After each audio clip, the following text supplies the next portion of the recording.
ওই ব্যক্তির কাছে যেতে চাই, আমি তার কাছ থেকে একটু জ্ঞান নিতে চাই। এই যে সে আমার থেকে বেশি জ্ঞানী, এ কথায় মূসা কষ্ট পাইলেন না। তো হযরত মূসা আলাইহিস সালাম বললেন আমি তার কাছে যেতে চাই। এটা কোরআন শরীফে এসেছে এবং হাদিসের মধ্যে এসেছে।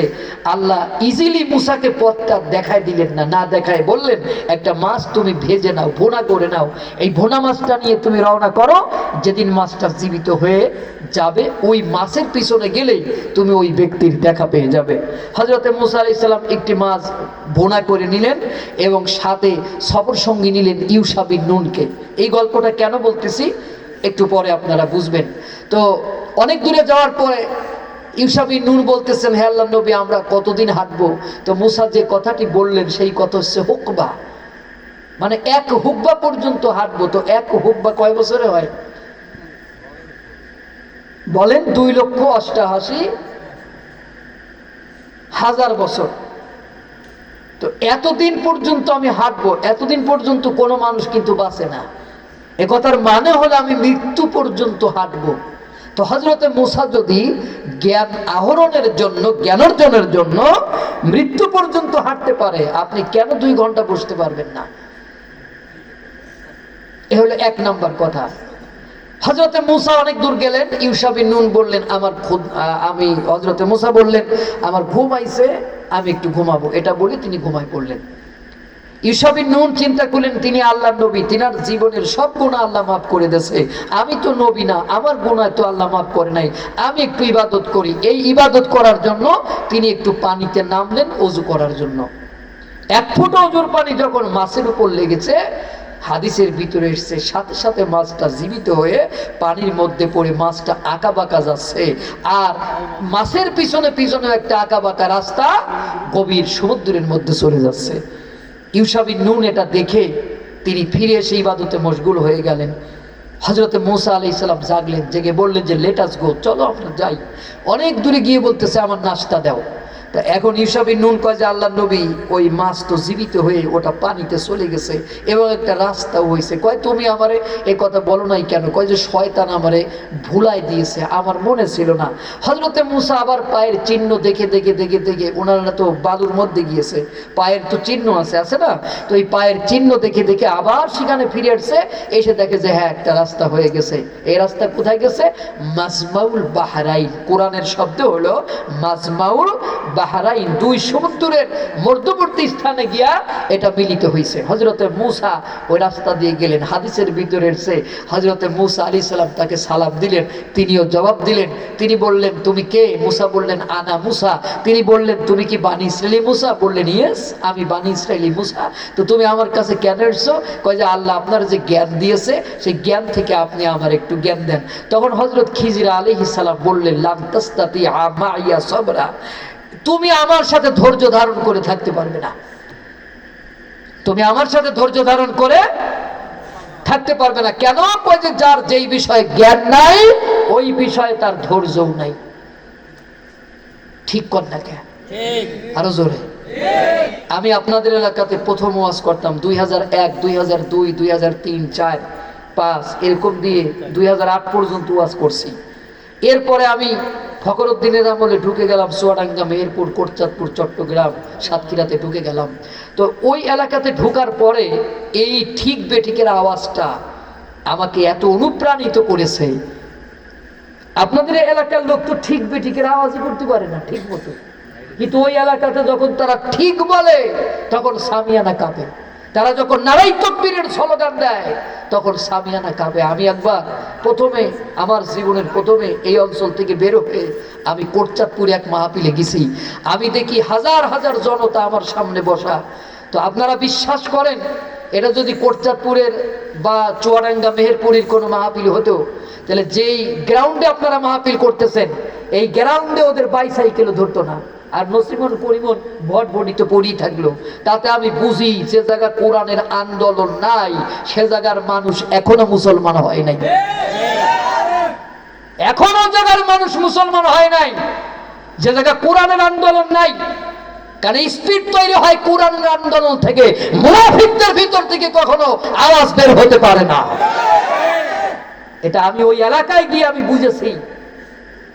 একজন মাঝে মাঝে নারাই তাকবীর স্লোগান দিচ্ছে। এই এলাকায় যখন প্রথম জীবনে ওয়াজ করি এরা স্লোগান দিত নারাই তাকবীর আল্লাহু আকবার, কিন্তু ওই অঞ্চলে প্রথম আমি ঢুকে দেখলাম ওরা স্লোগান দিতেছে। এই স্লোগান আমার জীবনেও আমি শুনি নাই। সেই স্লোগানের স্টাইল কি জানেন? নারাই তাকবীর। আমি বললাম যে ভাই আপনার বাড়ি কোথায়? কয় জীবননগর। তার বললাম যে তো 40 কিলোমিটার দূরে জায়গা আইছেন কি আপনি? তো কয় যে আমার ভাড়া করে আনছে, আমার কাম হলো স্লোগান দিয়া। আমি তখন বুঝলাম যে ওই অঞ্চলে স্লোগানের লোক ভাড়ায় পাওয়া যায়, ওই অঞ্চলে স্লোগানের লোক ভাড়ায় পাওয়া যায়। 40 কিলোমিটার মহিলারা যখন নসিমন করিমন ভটভটিতে যায় তখন দেখবেন যে তারা হাজার হাজার মহিলা মা বোনেরা তারা কোরআনের মাহফিলে যাচ্ছে। কি এক আজব দৃশ্য! আর এই এলাকায় গরু ছাগল না মেরে দাওয়াত দিলে লোক আসে না কেন? কারণ এদের মধ্যে কোরআনের আন্দোলন নাই, এদের মধ্যে কোরআনের ভালোবাসা নাই, আছে হলো খেচড়ির ভালোবাসা। সেই জন্য এই লাইনটা আমার সম্পূর্ণ কেটে গেল। মানে আমি নিজে আর আগ্রহী ছিলাম না এই এলাকা আসার জন্য। এত বছর পরে আমার মন চাইলো তাহলে আরেকবার একটু যাই, দেখি ওদের পরিবর্তন হয়েছে কিনা। হ্যাঁ, তো যাই হোক, মাঝে মাঝে একটু ঠিক বেঠিকের আওয়াজ কি করতে পারবেন? আল্লাহ কবুল করেন আপনাদেরকে। কনা আমিন, আরো জোরে কনা আমিন। সম্মানিত ভাইরা, তো এখন মুসা কয় আমি ধৈর্য ধারণ করে থাকতে পারবো। ওয়াজটা কি মনে আছে? কয় যে আমি ধৈর্য ধারণ করে থাকতে পারবো। কয় যে আমার শর্ত আছে। খিজির কয় আমার শর্ত আছে। কি শর্ত?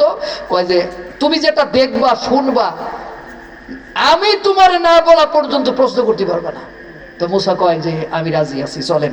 অনেক দূরে গিয়া একটা, এই গল্পটা কেন বলতেছি, একটা উদাহরণ দেবার জন্য, মানে এটা example, as example, not others. তো এখন একটা নদী পার হয়েছে, কয়েকজন বালক ওই নদীটা পার করেছে। খিজির আলাইহিস সালাম ওদেরকে কিছু টাকা দিতে গেছে, ওরা বলছে যে এটা লাগবে না। কেন? কই যে আপনারা দুজন হুজুর মানুষ বা আল্লাহর প্রিয় মানুষ, আল্লাহর প্রিয় বান্দা, এই জন্য আপনাদেরকে কনসিডার করলাম, এটা আমাদের দেওয়া লাগবে না, দোয়া করলেই চলবে।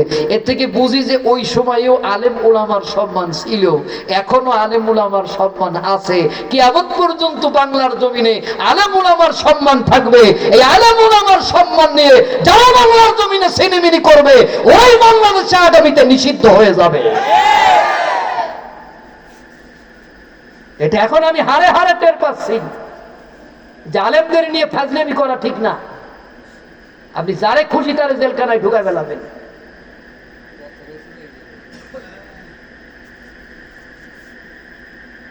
সম্মানিত ভাইরা, কষ্ট হচ্ছে? বসেন। তো এখন কি হলো? টাকা তো নিল না, বিনা টাকায় পার করে দিল। নদী পার হয়ে এবার একটা তক্তা ভেঙে দিছে, নৌকার একটা তক্তা ভেঙে দিছে। মুসা কয় এটা কি করলেন? বিনা টাকায় যারা আমাদের পার করলো তাদের নৌকা ভাঙলেন কেন? খিজির কয় তোমার না কইছিলাম লাম তাস্তাতি আমা ইয়া সবরা, তুমি আমার সাথে ধৈর্য ধরে থাকতে পারবে না। আচ্ছা, এই যে নৌকাটা যে ভাঙছে, এই জ্ঞান কি মুসার আছে? একটু জোরে কোন আছে? তাফসিরে কথা বলবেন, এই জ্ঞান কি মুসার আছে? যদি থাকতো তাহলে কি প্রশ্ন করতো? তো এই প্রশ্নটা করেছে কারণ এই জ্ঞানটা তখন মুসার মধ্যে নাই। এই জন্য যার যে জ্ঞান নাই সেই বিষয়ে তার কোনো ধৈর্য নাই। আবার রওনা হলেন। অনেকগুলো বালক খেলে বেড়াচ্ছে, ভিতর থেকে একটা বালকের ধরে জবাই করে ফেলাইছে। মুসা কয় যে করলেন নাকি? একটা নিষ্পাপ শিশুর আপনি হত্যা করে ফেললেন। খিজির কয় তোমার না কইছিলাম তুমি ধৈর্য ধরে থাকতে পারবে না। মুসা কয় যে I am very sorry, excuse me, এরকম ভুল আর আমার হবে না। তাহলে কয়টা হইল? এবার ঢুকেছে এক গ্রামে, ঢুকে যে বাড়িতে খাবার চায় দরজা বন্ধ করে দেয়। মুসার রাগ হয়েছে, আমরা দুজন হুজুর মানুষ সারাদিন ঘুরে বেড়ালাম, আমাদের খেতে দিল না, এরা মানুষ না শকুন। গ্রামের এক পাশে একটা ওয়াল ভেঙে পড়েছে, সেই ওয়ালগুলো ভালো করতেছে খিজির আলাইহিস সালাম। মুসা কয় যেই গ্রামের লোকেরা আমাদের খেতে দিল না তাদের ওয়াল আমরা ভালো করব কেন? খিজির কয় বাবা আমি তোমার আর আমার সাথে রাখবো না। মুসা কয় আমিও তোমার সাথে থাকবো না। কিন্তু তুমি ওই নৌকাটা কেন ভালো করেছো, ওই বালকের তুমি কেন হত্যা করেছো, আর তুমি এই প্রতীকটা বিনা কারণে কেন ঠিক করলে, এ তিনটা প্রশ্নের জবাব না নিয়ে আমি যাব না। তো হযরতে মুসা যদি এই তিনটা প্রশ্নের জবাব চায়, আপনারা চান না? আপনারা চান না? এটা আমার দেওয়ার ইচ্ছা নাই, আমি একটা এক্সাম্পল হিসাবে ইউজ করেছি। কথা বুঝেছেন? তাহলে এই জ্ঞানগুলো মুসার মধ্যে ছিল না, এই জন্য মুসা আলাইহিস সালাম ধৈর্য ধারণ করতে পারে নাই। তো আপনারা তাফসীর মাহফিল লিখেছেন, তাফসীরের জ্ঞান অনেকের মধ্যে না থাকার কারণে তারা কোরআনের মাহফিলে বসতে পারে না। মাওলানা আব্দুল হামিদ সাহেবের ভাষা বা কথা কয়জন বুঝবে? উনি একটি কামেল মাদ্রাসার প্রিন্সিপাল ছিলেন, ওনার ছাত্ররা তো সেই মানেরই, ঠিক না? তো কয়জন বসবে এখানে? যদি তিরিং বিরিং নাচ হইতো তাহলে তো এই ছোট্ট জায়গা তার ধরতো না।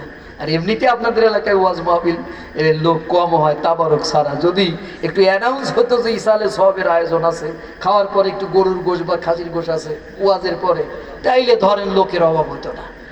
তো যাই হোক, যে কয়জনই পাইছি এতে আমি বেজার না, কারণ আমি মনে করি যে ছাত্রের মতো ছাত্র একজনও যদি থাকে ওই প্রতিষ্ঠান ধন্য হয়, যদি সে অরিজিনালি ছাত্র হয়, ঠিক কিনা কর? হীরা পর্বতের গুহায় ছাত্র ছিলেন একজন, বিশ্বনবী মুহাম্মদ রাসূলুল্লাহ সাল্লাল্লাহু আলাইহি সাল্লাম। ওই গুহাটি ধন্য হয়ে গেছে, ঠিক না বেঠিক? রাসূলের ছাত্র ছিলেন কারা? হযরত আবু বকর, হযরত উমর, হযরত আলী, হযরত উসমান, এই ধরনের ছাত্ররা তিনার কাছ থেকে পড়েছেন। সুতরাং মাহফিলে লক্ষ লক্ষ লোক হতে হবে, এটা ডাজন্ট ম্যাটার, এইটা কোনো বিষয় না। বিষয় হচ্ছে দুজন থাক, দুজন হেদায়েত হোক। তো সম্মানিত ভাইরা, আমি যে আয়াতটি পড়েছি, এই আয়াতের মানে ইউসুফ আলাইহিস সালাম দোয়া করতেছেন, মন দিয়ে শুনতে হবে কিন্তু। ইউসুফ আলাইহিস সালাম দোয়া করতেছেন, হে আমার রব, হে আল্লাহ, এরা আমাকে নিয়ে যা করতে চাচ্ছে এর চাইতে আমার কারাগারি ভালো, মানে আমার জন্য জেলখানাই ভালো। তাহলে বোঝা যায় মানুষ শুধু আম, দুধ, কলা, জাম এগুলো খাওয়ার জন্যই দোয়া করে নাই। আল্লাহ আমার মাছ ভালো দাও, মাঠে ফসল ভালো দাও, গাছে ফল দাও, আম দাও, জাম দাও, কাঁঠাল দাও, আমার ছেলে মেয়েরে দাও, এ দাও, এই দোয়াটাই দোয়া না। আল্লাহ নবীরা এটাও দোয়া করেছেন যে আল্লাহ তুমি আমাকে জেলখানায় দাও। তাহলে বোঝা যায় যে জেলখানায় আল্লাহ নবীরা যাইতে চাইছে। আমার নবীও জেল খেটেছেন। ইমাম আবু হানিফা রাহমাতুল্লাহ আলাইহি তিনি 7 বছর জেল খেটেছেন। কয় বছর? জেল খাটা সুন্নাত। জেল খাটা কি? জোরে কর। আবার ভাইবেন না যে কেউ চুরি করে জেলে গেলি সুন্নাত হইল, আবার দেশের টাকা কেউ চুরি করে কেউ যদি জেলে যায় সেইটাও সুন্নাত হইল, এইটা আবার ভাইবেন না।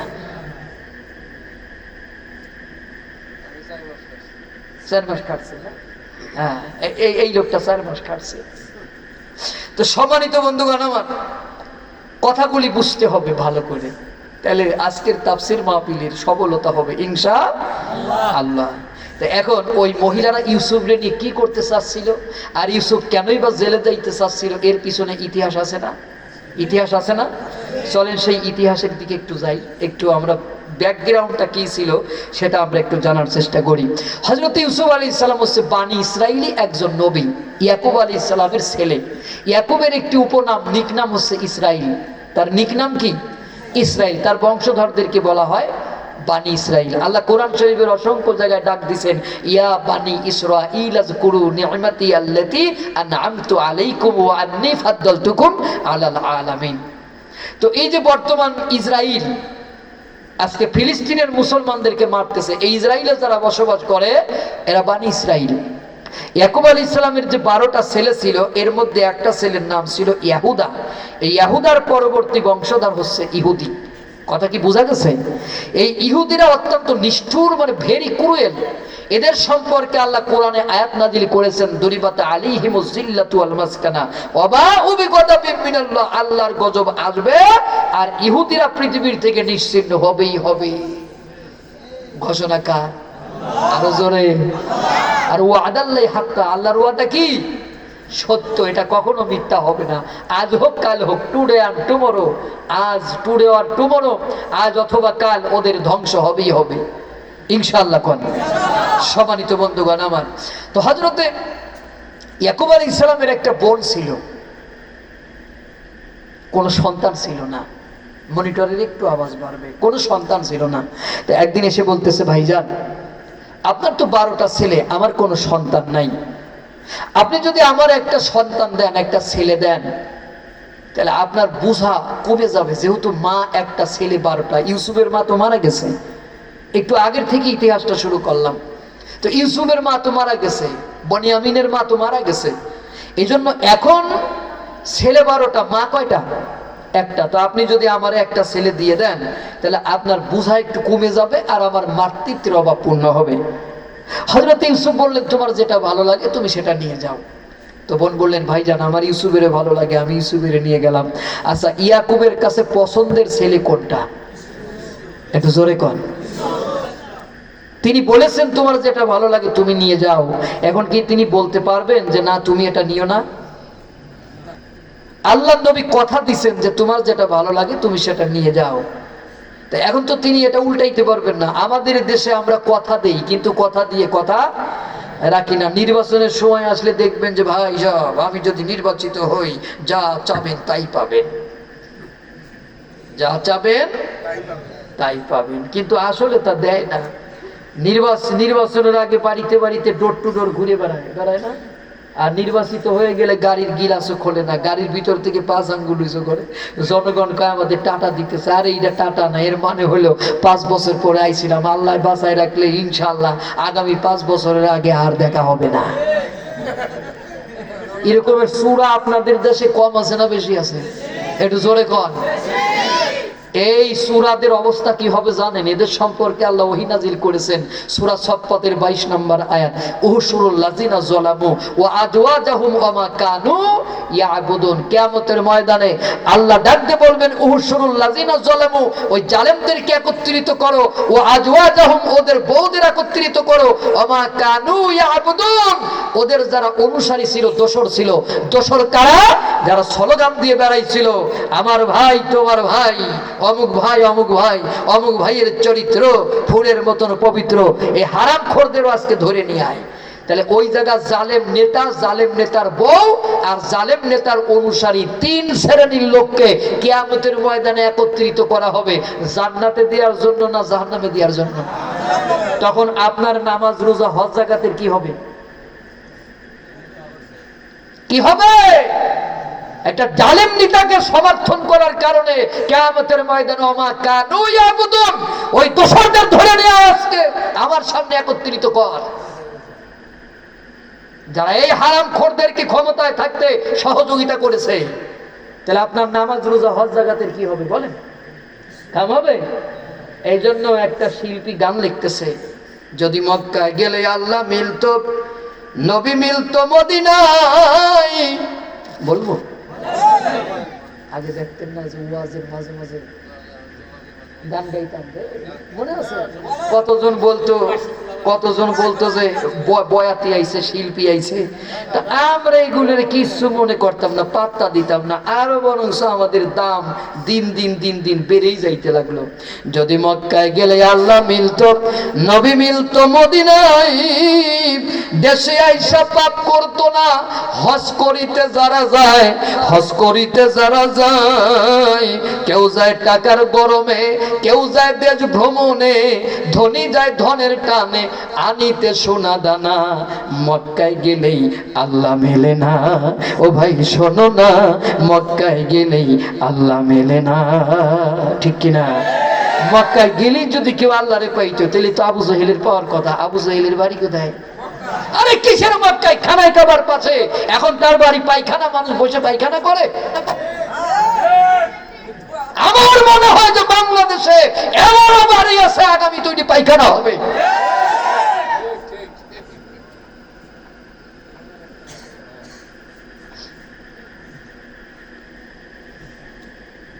যদি মক্কায় গেলে আল্লাহ মিলতো, নবী মিলতো মদিনায়, দেশে আইসা পাপ করতো না। হজ করিতে যারা যায়, বাংলাদেশে এত হাজি, এর নামের আগে আলহাজ লিখে দেশের টাকা চুরি করে বিদেশে পাচার করে বেগম পাড়ায় বাড়ি করেছে কিনা?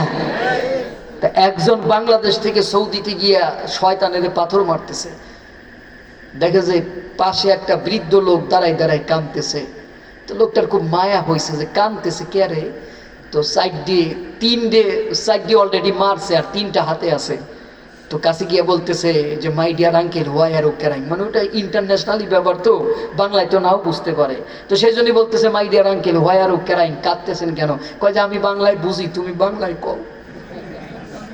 তুই যে আপনি কাঁদতেছেন কেন? আমি মনের দুঃখে কাঁদতেছি। কয় কিসের দুঃখ? কয় যে পর মানুষে দুঃখ দিলে দুঃখ মনে হয় না, আপন মানুষ দুঃখ দিলে মেনে নেওয়া যায় না। কয় যে আপনার কোন আপন মানুষ দুঃখ দিয়েছে? কয় তুমি আমার দুঃখ দিয়েছো। কয় আমি আপনার দুঃখ দিলাম কি করে? আমি তো শয়তানের পাথর মারতেছি। কয় তুমি কি শয়তানের জীবনে দেখেছো? কয় না, আমি তা তো দেখি নাই। কয় যে আমি হচ্ছি শয়তান, তুমি তো আমারই পাথর মারতেছো। কয় যে আপনি কোথায় ছিলেন? কয় আমি বাংলাদেশে ছিলাম। তো এ জায়গায় আপনি আসলেন কি করে? কয় যে আমি বাংলাদেশে ছিলাম, কিন্তু হুট করে শুনলাম তুমি সৌদিতে যাচ্ছ উমরা করতে। আমার কৌতূহল হলো তোমার মতো এরকমের শয়তানের গডফাদার সৌদিতে গিয়ে কি করবে, এটা আমার একটু দেখা দরকার। তা আমি দেখলাম যে তুমি এসে অলরেডি সাইডে ঝাড়িয়ে দেছো আমারে, আর 3 দিয়ে মারবা। তো বাপু আমার যে তুমি পাথর মারলে, আমার অপরাধ কি? আমি কি জীবনে কারোর নামে একটা মিথ্যা মামলা করেছি? কেউ বলতে পারবে? কেউ জীবনে দেখে নাই। আমি কারোর মেয়েও বের করি নাই, আমি কারোর গুমও করি নাই, খুনও করি নাই। সব আকাম কুকাম তুমি করেছো, তুমি আকাম কুকামের হোতা। আমি হয়তো ব্যাকে ছিলাম, কিন্তু সামনে তুমি। তো তুমি এসে শয়তানের পাথর মারতেছো। বাংলাদেশে যাও, বাংলাদেশের জনগণ যেদিন বুঝবে যে তুমি হচ্ছ শয়তানের গডফাদার, সেদিন আমাকে পাথর মারা লাগবে না, বাংলার জনগণ তোমাকে জুতা মেরে দেশ থেকে বের করে দেবে। এরকম বহুত শয়তান আছে সৌদিতে গিয়ে পাথর মারিয়েছে, আপনার এলাকায় ঘুরে বেড়াচ্ছে। কথা বল না কেন? আগে বাজার করার টাকা ছিল না পকেটে, এখন সে গাড়ি বাড়ির মালিক, ল্যান্ড ক্রুজার, তারপরে মার্সিডিজ গাড়ি নিয়ে ঘুরে বেড়াচ্ছে। এগুলো কি ওর বাপের টাকা? কথা কন। এই যে আপনারা সহযোগিতা করেছেন ওদেরকে ক্ষমতায় রাখতে, আপনারা সহযোগিতা করেছেন। আমার কানু ইয়াবুদুন ধরে নিয়ে এই হারামখোরদের কাজকে, সেদিন আপনার নামাজ রোজা চাইরানার কাজে লাগবে না। এই যে আলেমেরা আছে জিগান, সূরা সফফাতের 22 নম্বরে এই আয়াত আছে কিনা জিগান। কি মনে করেছেন আপনারা যে যারা খুঁজি তারে টিপসই মারিয়ে দেবেন?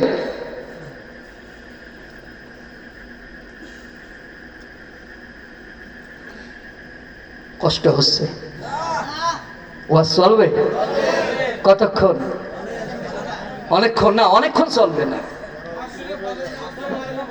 ফজরের নামাজ পড়ে বাড়ি গেলে আমার সমস্যা আছে ভাই, কারণ আপনাদের একদিন আর আমাদের হলো প্রতিদিন, ঠিক না?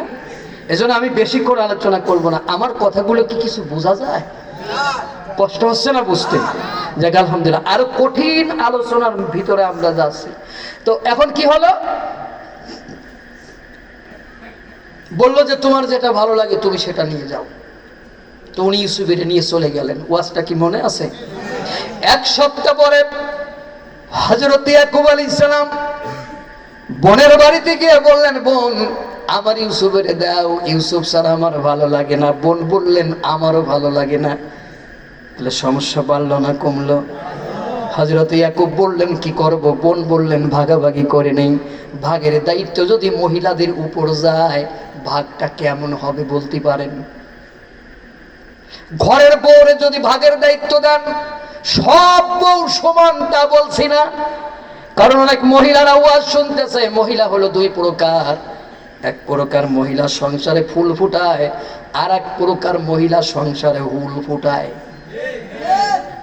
ফুল ফুটানো মহিলা আর হুল ফুটানো মহিলা। আমার দেশে হুল ফুটানো মহিলার সংখ্যাই। বউ নতুন এসে শ্বশুর বাড়ি, ধরে না কোনো বায়না। বলবো?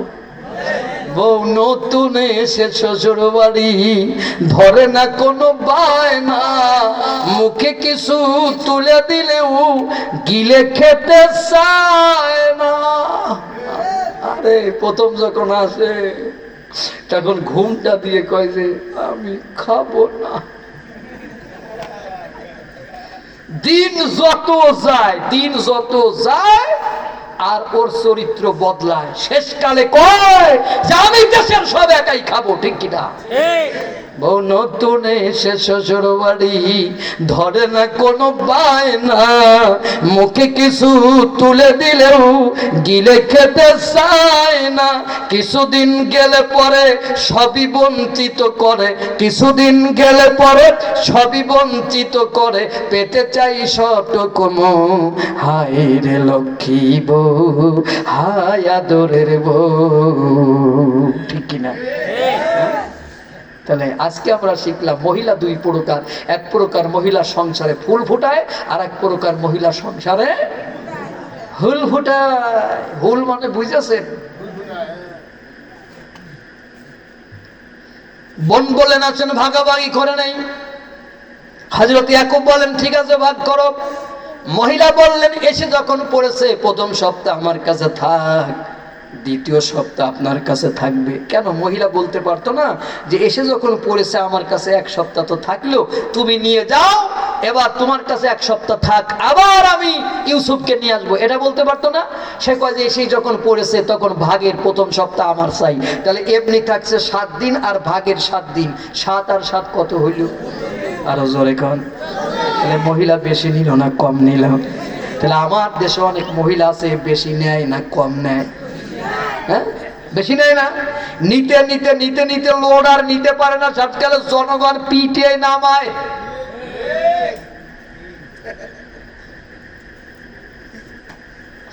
হযরত ইয়াকুব আলাইহিস সালাম বাড়িতে চলে আসলেন।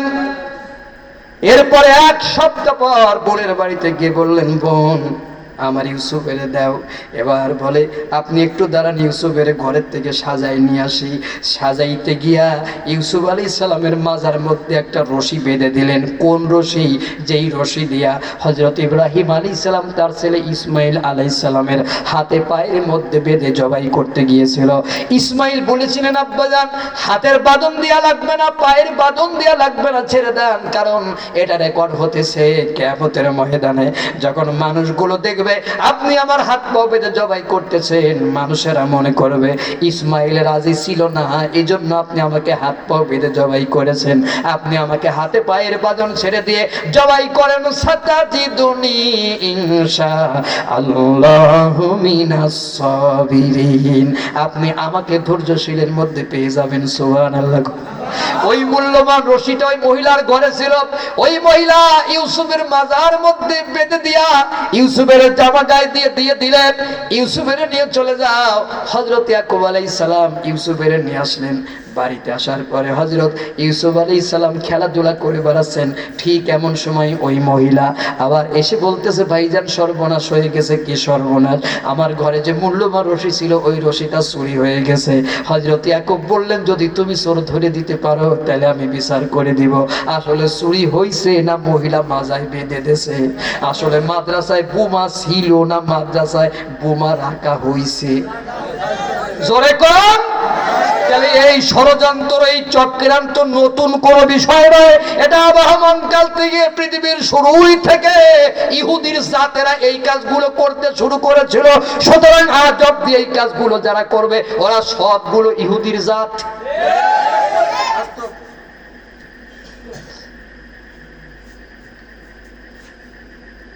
সামনে কয়টা বই রেখে কয় জঙ্গি বই পাইছি। কি পাইছি? কয় জঙ্গি বই পাইছি। কোরআন হাদিস সামনে নিয়ে কয় জঙ্গি বই পাইছি।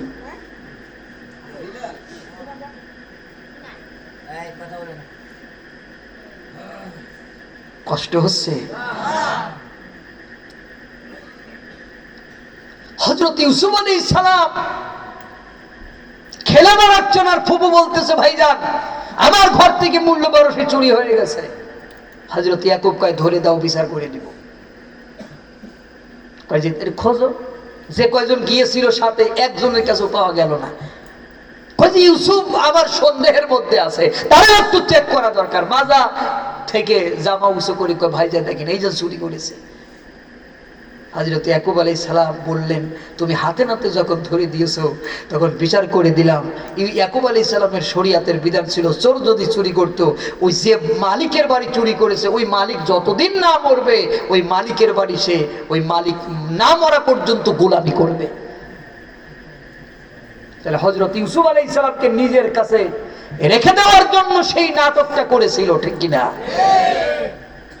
আপনি ক্ষমতায় সারা জীবন থাকার জন্য এই নাটকগুলো করেছেন। মাদ্রাসায় জঙ্গি বই আছে, এই জায়গা জঙ্গি বই আছে, সে জায়গা জঙ্গি বই আছে। কষ্ট হচ্ছে। এই আলোচনাগুলো করারই সুযোগ আমরা পাই নাই। ১,৫০০ বছর আগে আল্লাহ এগুলো জাতিকে বলে দিয়েছে, যেমন জাতীয় পৃথিবীতে আসবে যারা হবে শয়তানের গডফাদার। শয়তান দেখেও ওদেরকে শয়তানে কাটবে যে আল্লাহ আমি শয়তানের ট্রেনিং এদের কাছ থেকে নিলি ভালো হতো।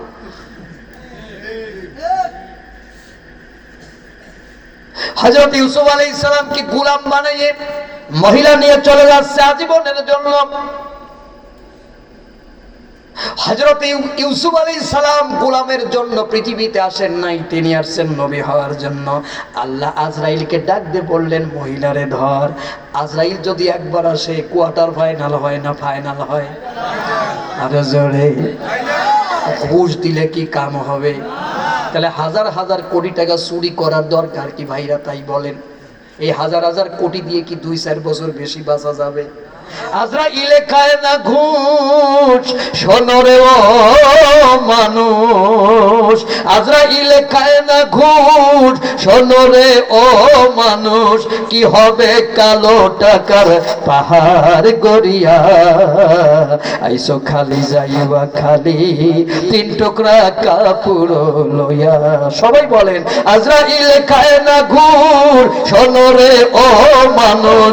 আজরাইলে খায় না ঘুষ, শোনো রে ও মানুষ। কি হবে কালো টাকার পাহাড় গড়িয়া, আইসো খালি যাইবা খালি ৩ টুকরা কাপড় লইয়া। আইসো খালি যাইবা খালি ৩ টুকরা কাপড় লইয়া। অর্থ সম্পদ ব্যাংক ব্যালেন্সের কেন করো বড়াই? আজ মরিলে কাল ২ দিন মিশে ভবের লড়াই, মিশে ভবের লড়াই, ঠিক না? অর্থ সম্পদ ব্যাংক ব্যালেন্সের কেন করো বড়াই? আজ মরিলে কাল ২ দিন মিশে ভবের লড়াই, মিশে ভবের লড়াই। নাম খ্যাতি সম্পদের পাহাড় যাবে না সঙ্গে তোমার, নাম খ্যাতি সম্পদের পাহাড় যাবে না সঙ্গে তোমার, থাকবে পড়িয়া। আইসো খালি যাইবা খালি ৩ টুকরা কাপড় লইয়া। আইসো খালি যাইবা খালি।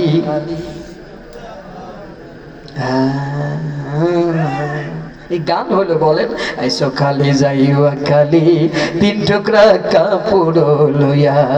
দেহ ছেড়ে প্রাণ পাখিটা গেলে রে মনুরে, আপন পরে হিসাব সবই সাঙ্গ ভব পুড়ি, সাঙ্গ ভব পুড়ি।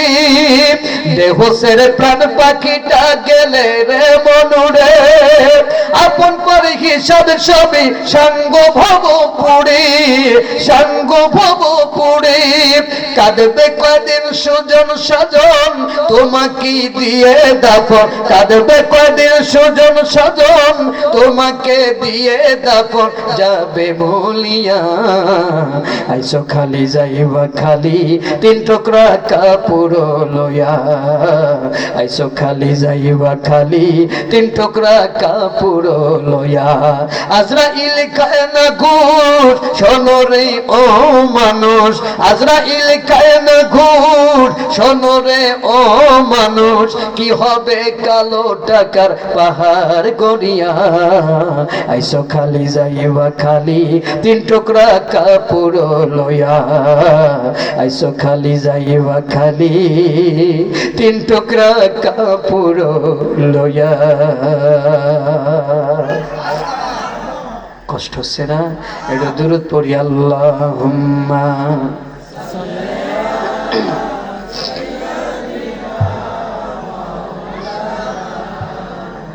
ওয়া আলা আলি সাইয়্যিদিনা।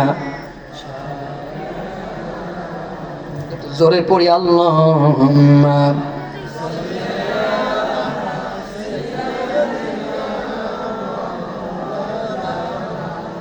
وعلى آل سيدنا মাওলানা মুহাম্মদ। আলহামদুলিল্লাহ, আলহামদুলিল্লাহ।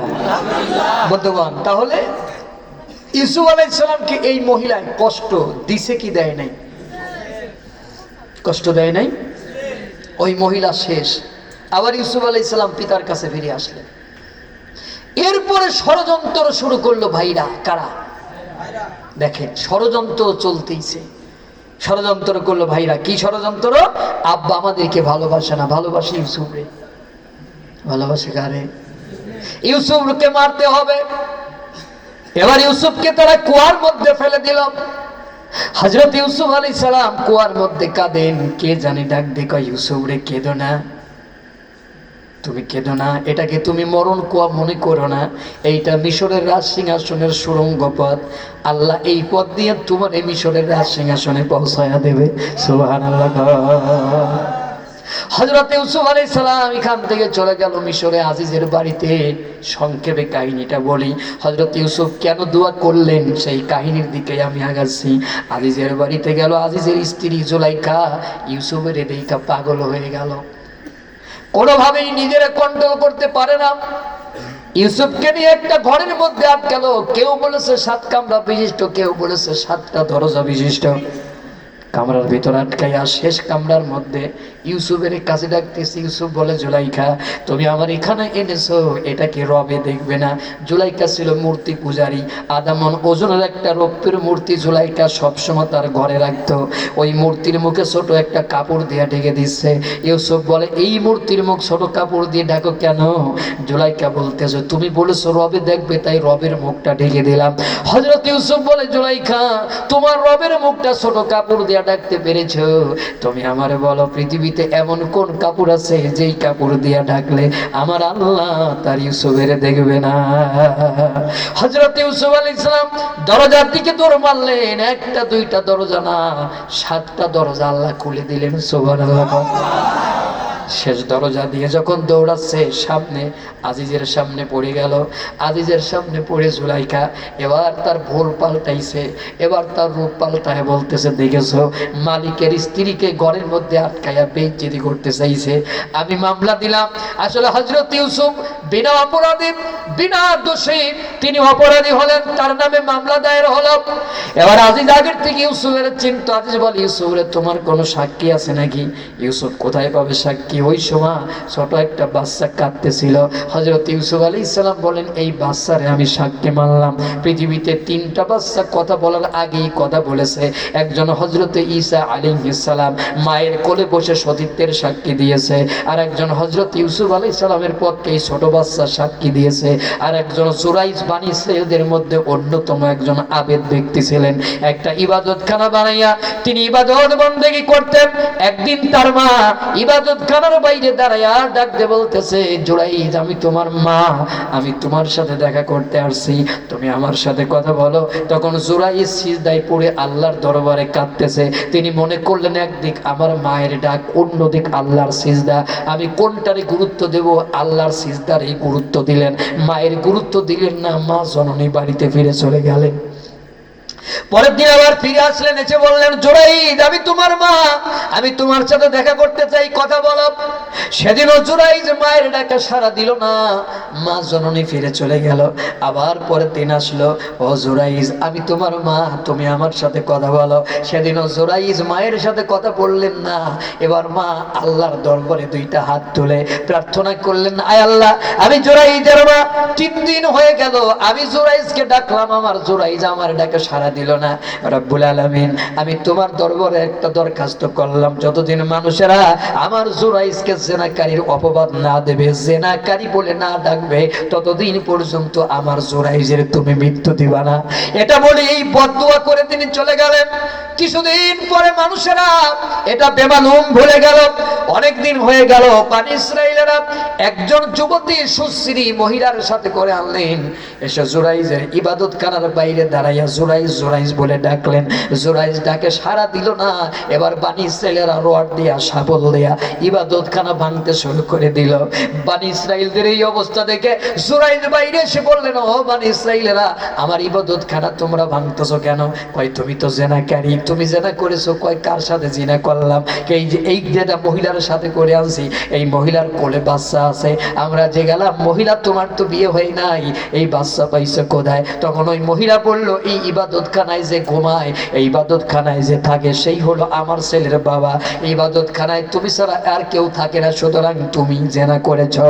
এই কথা বলার পরে ও বন্ধুরে, মা বলেছিলেন জেনাকারীর অপবাদ না দিয়া পর্যন্ত তার মৃত্যু দিবা না। এবার মায়ের বদদুয়া কবুল হয়েছে কি হয় নাই? একটু জোরে বলেন।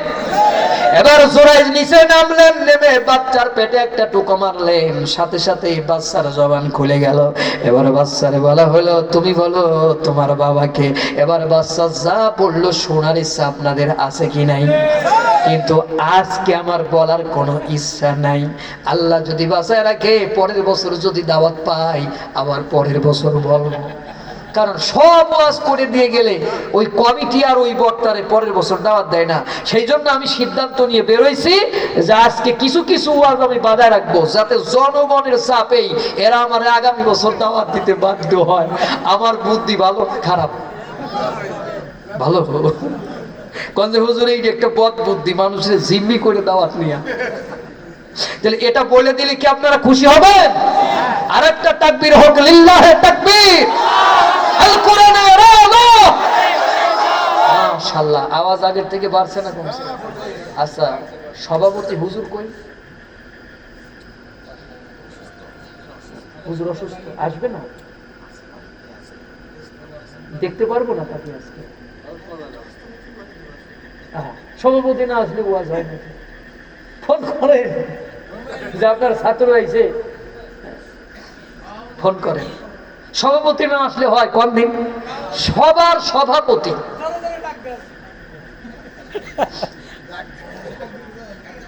এত বড় অসুস্থ হয় নাই যে পর্যন্ত আসতে পারবে না। প্রয়োজন আমার গাড়িতে নিয়ে উঠায় নিয়ে আসবেন। কিন্তু তার ওই আমার মনে হয় যে নাতি পুতি আইছে, আমাদের কথা ভুলে গেছে। ফোন করেন, একটু জিকির করি, লা ইলাহা ইল্লাল্লাহ। জোরে, লা ইলাহা ইল্লাল্লাহ, সুবহানাল্লাহ, আলহামদুলিল্লাহ, লা ইলাহা লা ইলাহা ইল্লাল্লাহ, মুহাম্মাদুর রাসূলুল্লাহ। ইনশাআল্লাহ এটা আমি বলে দিব, না বলে যাব না। ধৈর্য ধরে বসতে হবে, ধৈর্য হারা হলে চলবে না। ঠিক আছে কিনা? আমি প্রত্যেকটি ওয়াজই আপনাদের শেষ করে দিয়ে যাব ইনশাআল্লাহ। আমি দাওয়াত না পাইলেও সমস্যা নাই, মানে এই এলাকা বাদ দিয়েই তো এখন ওয়াজ করি। আমি যে এলাকা আমি প্রতিদিন পড়েই থাকতাম, সপ্তাহে 5টা ওয়াজ করতাম এই এলাকায়, সেই এলাকার মানুষেরা এরকমের আমারে ভুলে গেছে। কি করে কোন দিন এদেরকে না মেরি ভাত খাওয়া যায়? আগামী থেকে আমি দাওয়াত আবার পাবো ইনশাআল্লাহ। কোন ইনশাআল্লাহ কোন? তো সম্মানিত বন্ধুগণ আমার, তাইলে এখন আজিজ বলতেছে তোমার কাছে কোনো সাক্ষী আছে? মনে আছে ওয়াজ? তখন একটা বাচ্চা কাঁদতেছিল, বললো যে এই বাচ্চা আমার সাক্ষী। আজিজ কয়, বিপদে পড়লে মানুষের মাথা খারাপ হয়, এত খারাপ হয় তো জানতাম না। ছোট বাচ্চা এবার কথা কয় নাকি? কয় যে দ্রুত তারে ডাকেন আর জিগান। ছোট বাচ্চারে বলা হলো, তুমি বলো এই ব্যাপারে দোষীকে নির্দোষকে? ছোট বাচ্চা কথা বলতে পারে না, বাচ্চার জবান খুলে গেল। বাচ্চাই কয়, আজিজ, ইউসুফের যদি সামনের জামা ছেঁড়া থাকে ইউসুফ দোষী, জোলাইখা নির্দোষ। আর যদি পিছনের জামা ছেঁড়া থাকে ইউসুফ নির্দোষ, জোলাইখা দোষী। জামা ছেঁড়া কোন জায়গা? অপরাধীকে আরো জোরে, জেলে যাবে কে? গেল কে? কারণ কি? ওই মহিলা। কারণ হলো ওই মহিলা। যত ঝামেলা পাকাইছে ওই মহিলা, সব মহিলা।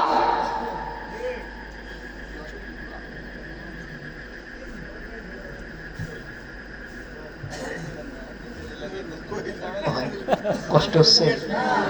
কোনো কষ্ট নাই?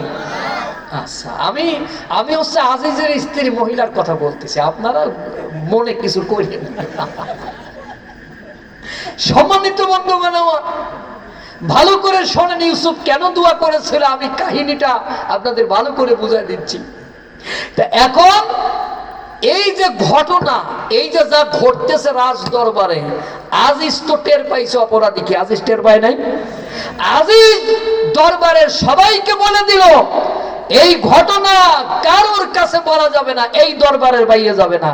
কিন্তু এই কথা তো বাতাসের আগে চলে, বাতাসের আগে চলে না? তাহলে নগরে বন্দরে শহরে সব জায়গা খবর ছড়াই গেল যে মন্ত্রীর, প্রধানমন্ত্রীর স্ত্রী, আজিজের স্ত্রী এক গোলামের প্রেমে পড়েছে। ইনি কোনো কথা হইল, গোলামের প্রেমে পড়েছে, দেশে আর মানুষ খুঁজে পায় নাই।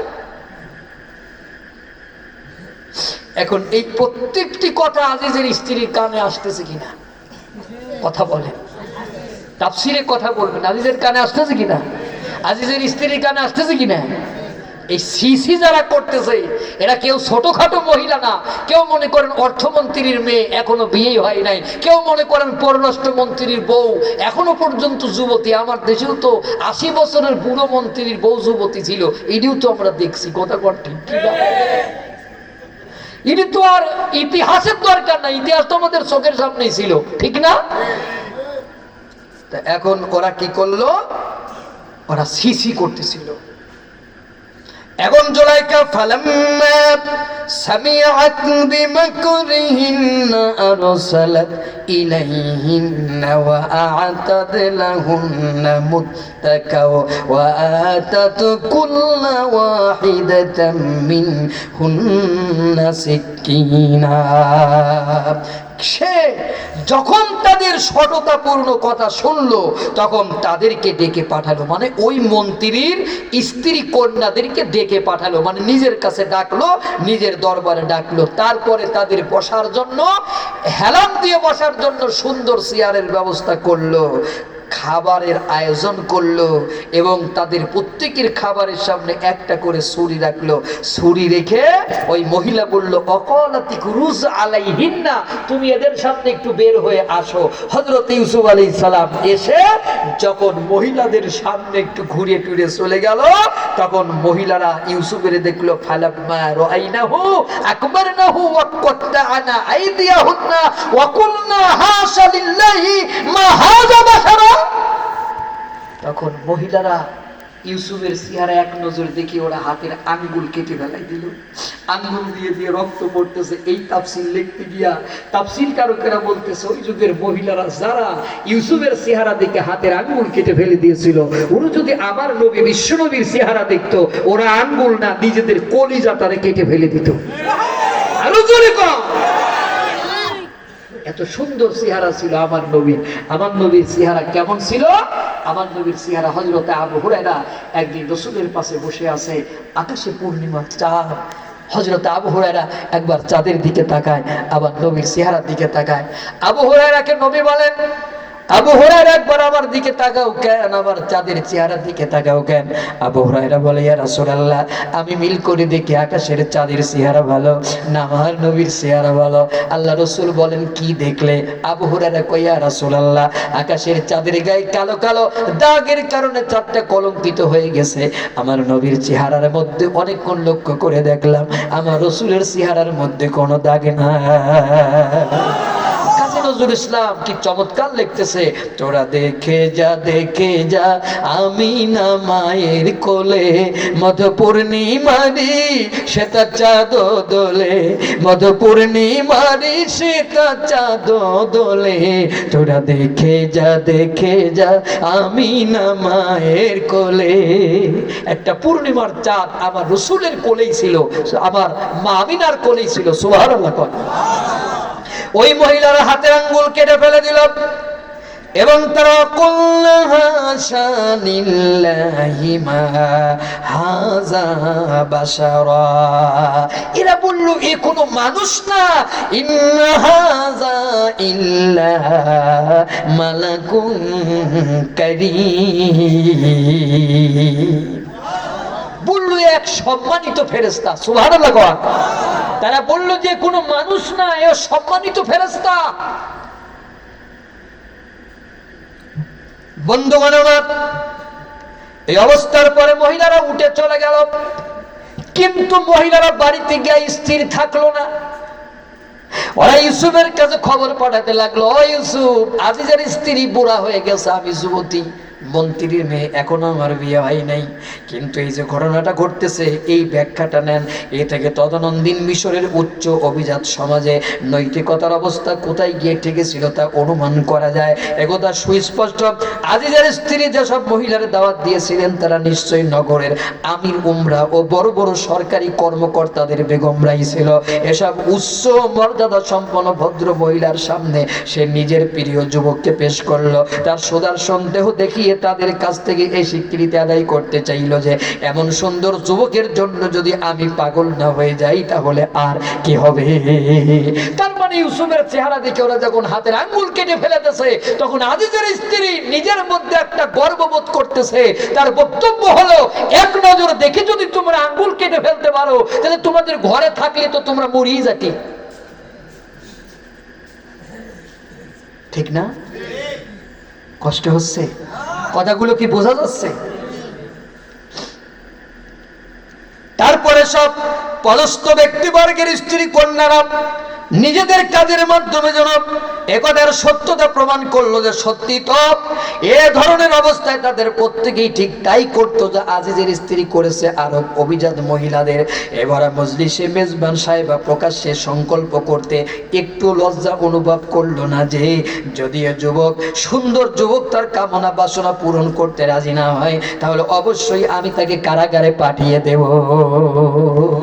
কেউ বলতেছে যদি এ যুবতী সুচ্ছিরি মহিলা এটা বলতেছে যদি সে আমার কামনা বাসনা পূরণ করতে অক্ষম হয় তাহলে অবশ্যই আমি তাকে কারাগারে রুদ্ধ করব।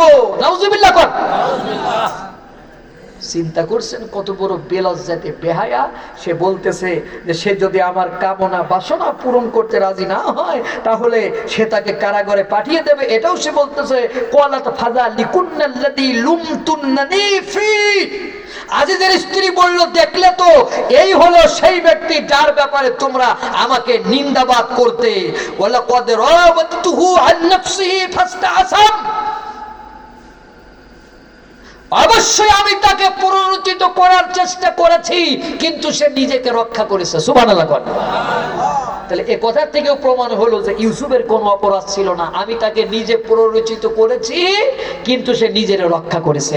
এরপরে আল্লাহ রাব্বুল আলামিন বলতেছেন, ওয়ালা ইল্লাম ইয়াফআল মা আমরুহু লা ইউসজানান্না ওয়ালা ইয়াকুনা মিনাস সাগিরিন। সে যদি আমার কামনা বাসনা পূরণ না করে, মানে আমি যা চাই এটা যদি সে না করে, মেনে না নেয়, তাহলে সে কারারুদ্ধ হবে এবং নিদারুণভাবে লাঞ্ছিত ও অপমানিত হবে।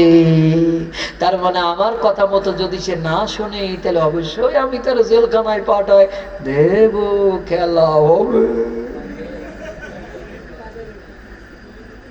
আমি তারে কি করব? জেলখানায় পাঠাই দেব। সম্মানিত ভাইরা, কষ্ট হচ্ছে? আমার আলোচনা কি বোঝা যাচ্ছে? কোনো কষ্ট হচ্ছে না? আগামীতে যদি এই জায়গা এরকমের আর একটা তাফসির মাহফিল হয় আপনারা দাওয়াত করে করে লোকজন নিয়ে আসবেন, কারণ এত কম লোকে তাফসিরে মজা হয় না। আলহামদুলিল্লাহ। তারপরেও শুরু যা করেছিলাম তার থেকে এখন লোকের সংখ্যা বেড়ে গেছে। আলহামদুলিল্লাহ কোন, একটু জোরে কোন আলহামদুলিল্লাহ। প্রতি বছরের জায়গায় একটা তাফসির হোক, এটা কি আমরা চাই? কারা কারা চাই একটু আল্লাহর হাত তুলে দেখাই। লিল্লাহে তাকবীর, আল কোরআনের আলো, নারায়ে তাকবীর। আল্লাহ মাহফিলকে কিয়ামত পর্যন্ত কবুল করে নিন কোন আমিন। সম্মানিত বন্ধুগণ আমার, এরপরে তাহলে এবার তো বুঝলেন হযরত ইউসুফ ওই দোয়াটা কেন করেছিলেন। আমার দিক তাকান, আমার দিকে তাকান, নড়াচড়া করবেন না। তাহলে এই যে মহিলা বলল যে সে যদি আমার কামনা বাসনা পূরণ করতে ব্যর্থ হয়, মানে আমি যা চাবো সে যদি এটা না দেয়, তাহলে আমি তাকে নিদারুণভাবে কারারুদ্ধ করব এবং তাকে অপমানিত লাঞ্ছিত করব। এই কারণেই হযরত ইউসুফ আলাইহিস সালাম বললেন, ক্বালা রাব্বি সিজনু আহাব্বু ইলাইয়া মিম্মা ইয়াদউনানি ইলাইহি ওয়া ইল্লা তাসরিফ আন্নি কাইদাহুন্না আসবু ইলাইহিন্না ওয়া আকুম মিনাল জাহিলিন। আল্লাহ, এই মহিলারা আমারে দিয়ে নিয়ে যা করতে চাচ্ছে এর চাইতে আমার কারাগারি ভালো, এর চাইতে আমার কারাগারি জোরে কর। এখন আল্লাহ কি কয় তা শুনবেন না? আল্লাহ রাব্বুল আলামিন বলেন ফাস্তাজাবা লাহু রাব্বুহু ফাসরাফা আনহু কাইদাহুন্না ইন্নাহু হুয়াস সামিউল আলিম। আল্লাহু আকবার। তার রব তার দোয়া কবুল করলেন এবং তাদের অপকৌশল থেকে তার রক্ষা করলেন। অবশ্যই তিনি সবার কথা শোনেন এবং সবকিছু জানেন। সুবহানাল্লাহ। এরপরে আল্লাহ বলেন সুম্মা বাদালাহুম মিন বাদি মা রাওয়াউল আয়াতি লা ইউসজুনুন্নাহু হাত্তা হিন। আল্লাহ বলেন তারপর, ভালো করে শুনবেন, আল্লাহ বলেন তারপর তারা মনে করলো একটি নির্দিষ্ট সময়ের জন্য তাকে কারারুদ্ধ করতে হবে। ও মুসলমানেরা, ও গোপালগঞ্জের মানুষেরা, তাফসীর শুনতে এসেছে, একটু ব্রেনটারে প্রসারিত করেন। এখানে মহিলা বলতেছে তারপর তারা মনে করলো একটা নির্দিষ্ট সময়ের জন্য তারা কারারুদ্ধ করতে হবে। নির্দিষ্ট সময় মানে কি? তার মানে ততদিন পর্যন্ত তারা জেলখানায় রাখতে হবে যতদিন পর্যন্ত আমি ক্ষমতায় থাকতে চাই। সে যদি জেলখানার থেকে একবার বের হয়ে হুঙ্কার মারে তাহলে আমার ক্ষমতায় থাকা আর হবে না। এর জন্য নির্দিষ্ট সময় পর্যন্ত তারে আটকায় রাখতে হবে। তার মানে কোন আইন টাইনের তু আটকায় জায়গা করে নাই, ঠিক না? এই শয়তানেরা তাফসীর মাহফিল কেন পছন্দ করে না এবার বুঝেছেন? ওয়াজ মাহফিল হইলো, ওয়াজ মাহফিলে বক্তা আসবে আর ওয়াজ করবে, লাখে লাখে চলে মর্দ কাতারে কাতার, অবশেষে গুনে দেখি 40,000 ঘোড়ায় চড়িয়া মর্দ হাঁটিয়া চলিল, কিছু দূরে গিয়ে মর্দ রওনা করিল। সব মিথ্যে কথা। আর এক হুজুর বাংলাদেশে ছিল, এরে সাহাবী কার রক্তলি উহুদের ময়দান লাল হয়ে যাচ্ছে। শুনছেন নাকি? একজন ডেকে বলেন আমার নবীর রক্ত উহুদের ময়দান লাল হয়ে যায়। সাহাবী রক্তগুলি চিনি চিনি পান করা শুরু করে দিয়েছে। নবী আমার পিছন ফিরে বলে, সাহাবী রে আমার রক্ত পান করলি না জাহান্নামের আগুন হারাম করে দিলি? সম্পূর্ণ মিথ্যা কথা, সব বাটপারি সিটারি কথা। রক্ত খাওয়া মুসলমানের জন্য হারাম। রক্ত খাওয়া মুসলমানের জন্য কি হারাম? তাফসীর মাহফিল দেখে ওদের মাথা গরম হইতো। 144 জারি করে হাজার হাজার মাহফিলকে বন্ধ করেছে, ঠিক কিনা?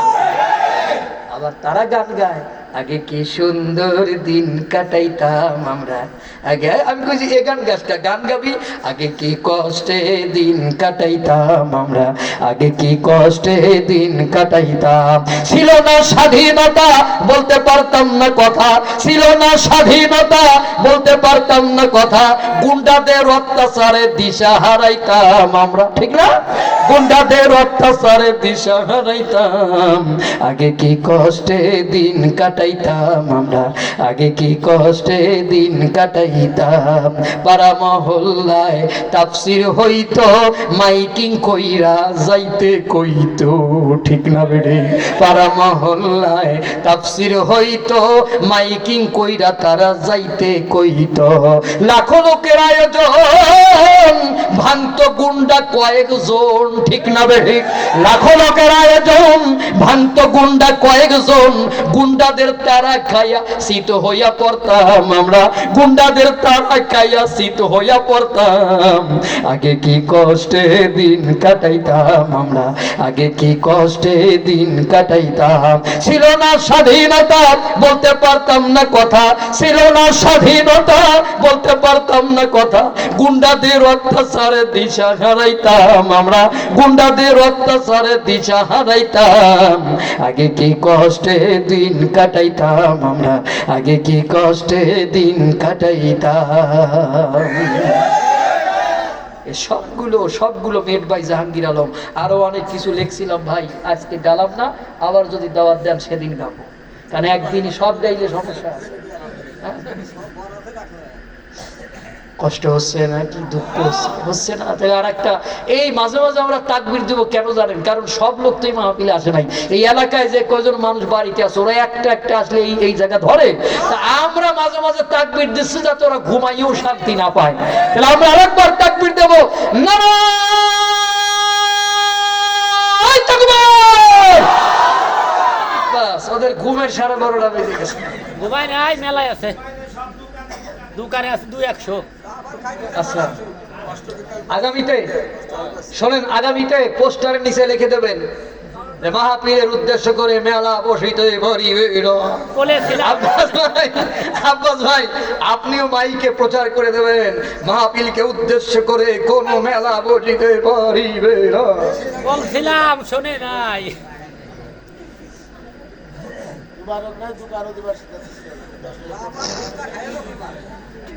কষ্ট হয়। তাহলে প্রতি বছর এই জায়গায় এরকমের একটা ঝরঝরে তাফসীর হোক, এটা কি আমরা চাই? আল্লাহ কবুল করে নিন কনা আমি। আলহামদুলিল্লাহ। আলোচনা কোন জায়গায় রাখলাম? আলোচনা কোন জায়গায় রাখলাম? ইউসুফ চলে গেল কোথায়?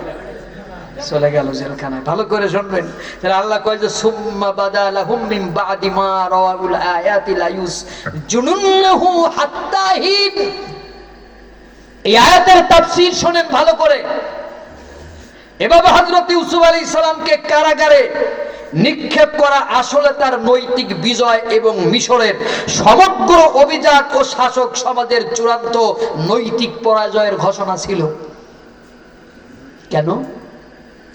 কারণ হযরত ইউসুফ তখন কোনো অজ্ঞাতনামা বা অপরিচিত লোক ছিলেন না। সারা দেশে এবং কমপক্ষে রাজধানী নগরীতে বিশেষ ও সাধারণ সব মহলেই তিনি পরিচিতি লাভ করেছিলেন। শুনতেছেন? ভালো করে শুনবেন। প্রতি ঘরে ঘরে তার কথা আলোচিত হতো। সাধারণভাবেও লোকেরা নিশ্চয়ই তার অসাধারণ উন্নত শক্তিশালী ও পবিত্র চরিত্রের কথা জেনে গিয়েছিল।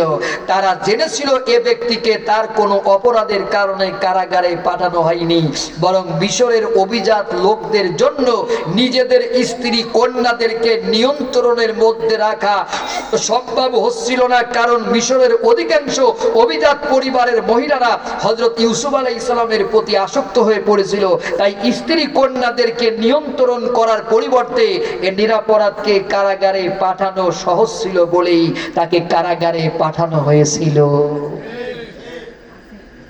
তার মানে মিজানুর রহমান আজাহারি যেখানে ওয়াজ করতে যাইতো লক্ষ লক্ষ যুবকেরা পঙ্গপালের মতো তার মাহফিলের দিকে ছুটত। হ্যাঁ, এই যুবকদেরকে কন্ট্রোল করা তখন তাদের জন্য খুব কঠিন ছিল। তখন তারা সিদ্ধান্ত নিল এত যুবকদেরকে কন্ট্রোল না করে একা মিজানুর রহমান আজাহারিকে দেশ থেকে আমরা বের করে দেই, তাহলে আমাদের যুবকেরা সেভ হয়ে যাবে।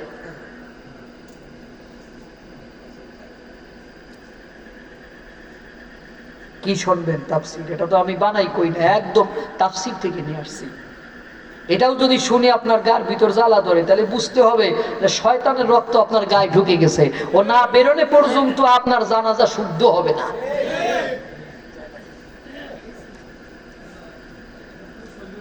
এ থেকে কোথাও জানা গেল, ভালো করে শুনবেন, কোন ব্যক্তিকে ইনসাফের শর্ত অনুযায়ী আদালতে অপরাধী প্রমাণ না করে খেয়াল খুশি মতো গ্রেফতার করে কারাগারে পাঠিয়ে দেয়া বেঈমান শাসকদের পুরাতন রীতি। এ ব্যাপারেও আজকের শয়তানেরা 4000 বছর আগের শয়তানদের থেকে খুব বেশি ভিন্নতর ছিল না। ফারাক কেবল এতটুকুই, তারা গণতন্ত্রের নাম নিত না, আর এরা নিজেদের কার্যকলাপের সাথে গণতন্ত্রের নাম নেয়। তারা কোনো আইন ছাড়াই বেআইনি কার্যকলাপ করত, আর এরা প্রত্যেকটি অবৈধ অন্যায় কাজের জন্য প্রথমে একটি আইন তৈরি করে নেয়, তারপর পরিষ্কারভাবে নিজেদের স্বার্থ উদ্ধারের জন্য মানুষের উপর জুলুম অত্যাচার করত। আর এরা যার উপর জুলুম, মানে তারা শুধুমাত্র কোন মানুষের উপর জুলুম অত্যাচার করত আর বর্তমান সমাজের শয়তানেরা যদি কারোর উপর জুলুম অত্যাচার করতে চায়, তাহলে প্রথমে তার নামে দিক বিদিক বেহায়া বেফাস কথাবার্তা প্রচারণা করে তার সমাজের কাছে হেয় প্রতিপন্ন করে তারপরে তার উপর আপনার অত্যাচার নির্যাতন করে।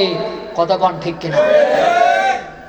মানে আগের শয়তানেরা শুধু জুলুম করতো, আর বর্তমান শয়তানেরা শুধু জুলুম করে না, এরা তার উপর মিথ্যাচারও করে, মিথ্যা কথা রটনা করে।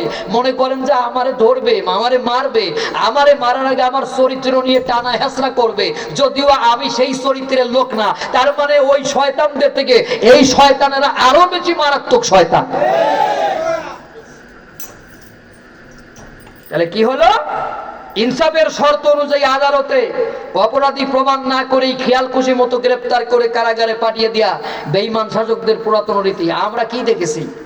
এই যে আজকে আমাদের দেশে অনেক সামাজিক বিচার হয় না? সামাজিক বিচার হয়। শোনেন, দুই সাইডে বিচারের গল্প বলে যাই, যেহেতু আমি আইনের ছাত্র। কষ্ট হচ্ছে না তো? এক এলাকার নিয়ম হলো, কেউ যদি রোজা না রাখে, মানে রমজান মাসের রোজা না রাখে, তার বিচার হবে। কেউ যদি রমজান মাসের রোজা বিনা কারণে না রাখে, তার কি হবে? এটা আঞ্চলিক বিচার, সামাজিক বিচার, এটা আপনার পেনাল কোড অফ বাংলাদেশের কোনো ধারণা। তো ওই এলাকায় দেখা গেল যে একটা ছেলে বেলা 12টার সময় বাজারের উপর দাঁড়িয়ে কলা আর পাউরুটি খাচ্ছে। এলাকার যুবকেরা তারে ধরে নিয়ে গেল ওই এলাকায় যে মাতবর আছে সেই মাতবরের কাছে, মোড়লের কাছে আমরা বিচার চাই। গিয়ে বলল যে বেলা 12টার সময় এই বদমাইশ রমজান মাসে আমাদের রমজানকে অপমানিত করেছে, দিনের বেলা খাইছে, আমরা বিচার চাই। মাতবার বললেন, এমন বিচার করব কিয়ামতের আগেও এই এলাকায় রমজানে আর খাবে না। ওরে ধরে গাছের সাথে শক্ত করে বাঁধো, ততক্ষণ আমি সকালের নাস্তাটা খেয়ে আসি।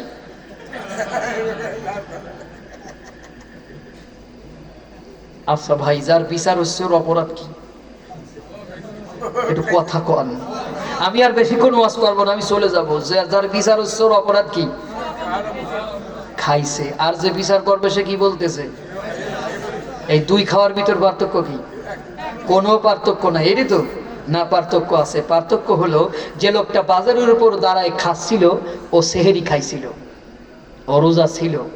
সকালবেলা ওর পেটের ব্যথা বেড়ে গেল, মা বাবা ওরে বললো ডাক্তারের কাছে চলো, নিয়ে গেল। ডাক্তার বললো গ্যাস ফর্ম করেছে, ইমিডিয়েটলি 2টা ইঞ্জেকশন দিতে হবে, একটা ব্যথার একটা গ্যাসের, না দিলে ওকে বাঁচানো যাবে না। এখন অসুস্থ অবস্থায়, সফর অবস্থায় কেউ যদি রোজা ছেড়ে দেয়, জায়েজ না না জায়েজ? আরো জোরে কন। তাহলে ও যে রোজা ছেড়ে দিল, জায়েজ না না জায়েজ? আর যে লোকটা বিচার করবে, সে সেহেরি খাই নাই, সুস্থ মানুষ, রোজা নাই, সকালবেলার নাস্তা খেয়ে এসে বিচার করবে। তার মানে আমরা বুঝলাম যে 1 টাকার কলা চোর, 1 টাকার বিস্কিট চোর, একটা ছাগল চোর, একটা গরু চোর, সেই চোরের বিচার তারা করেছে যারা জনগণের হাজার হাজার কোটি টাকা চুরি করেছে। ঠিক কিনা? আর একটা গল্প শোনাই। একটা ছেলে একটা মাতবারের কাছে গিয়ে কইছে, চাচা আমি একটা বিচারের জন্য আসছি। কি বিচার? কয় যে গত রাতে আমার কাছে আমগুলো একটা ছেলে সব পেরে নিয়ে গেছে, আমি বিচার চাই। তো মাতবার বললো, তুমি কি ছেলেটার চেনো? কয় হ্যাঁ চিনি। তো কয় নাম কও। কয় যে আপনার বড় ছেলে। তা কয় তুমি আমারে কি ডাকো? কয় যে আপনার তো চাচা কই। তাহলে আমার ছেলে তোমার কি হলো? কয় যে ভাই হলো। তাহলে ভাই হয়ে ভাইয়ের গাছের আম খাইছে, এটা কি চুরি হইলো বাবা? এটা তো চুরি হলো না। এবছর আমার ছেলের বরাতে ছিল, আমার ছেলে খাইছে, আগামী বছর তোমার ছেলে মেয়ে খাবে। ইন্নাল্লাহা মাআস সাবিরিন। যাও বাবা, বাড়ি যাও। এরকম মাতবর আপনাদের সমাজে কম আছে না বেশি আছে? আরো জোরে কন। এই হারাম খোরেরা মরে গেলে এদের জানাজা আল্লাহর দরবারে কবুল হবে? কথা কন, কবুল হবে?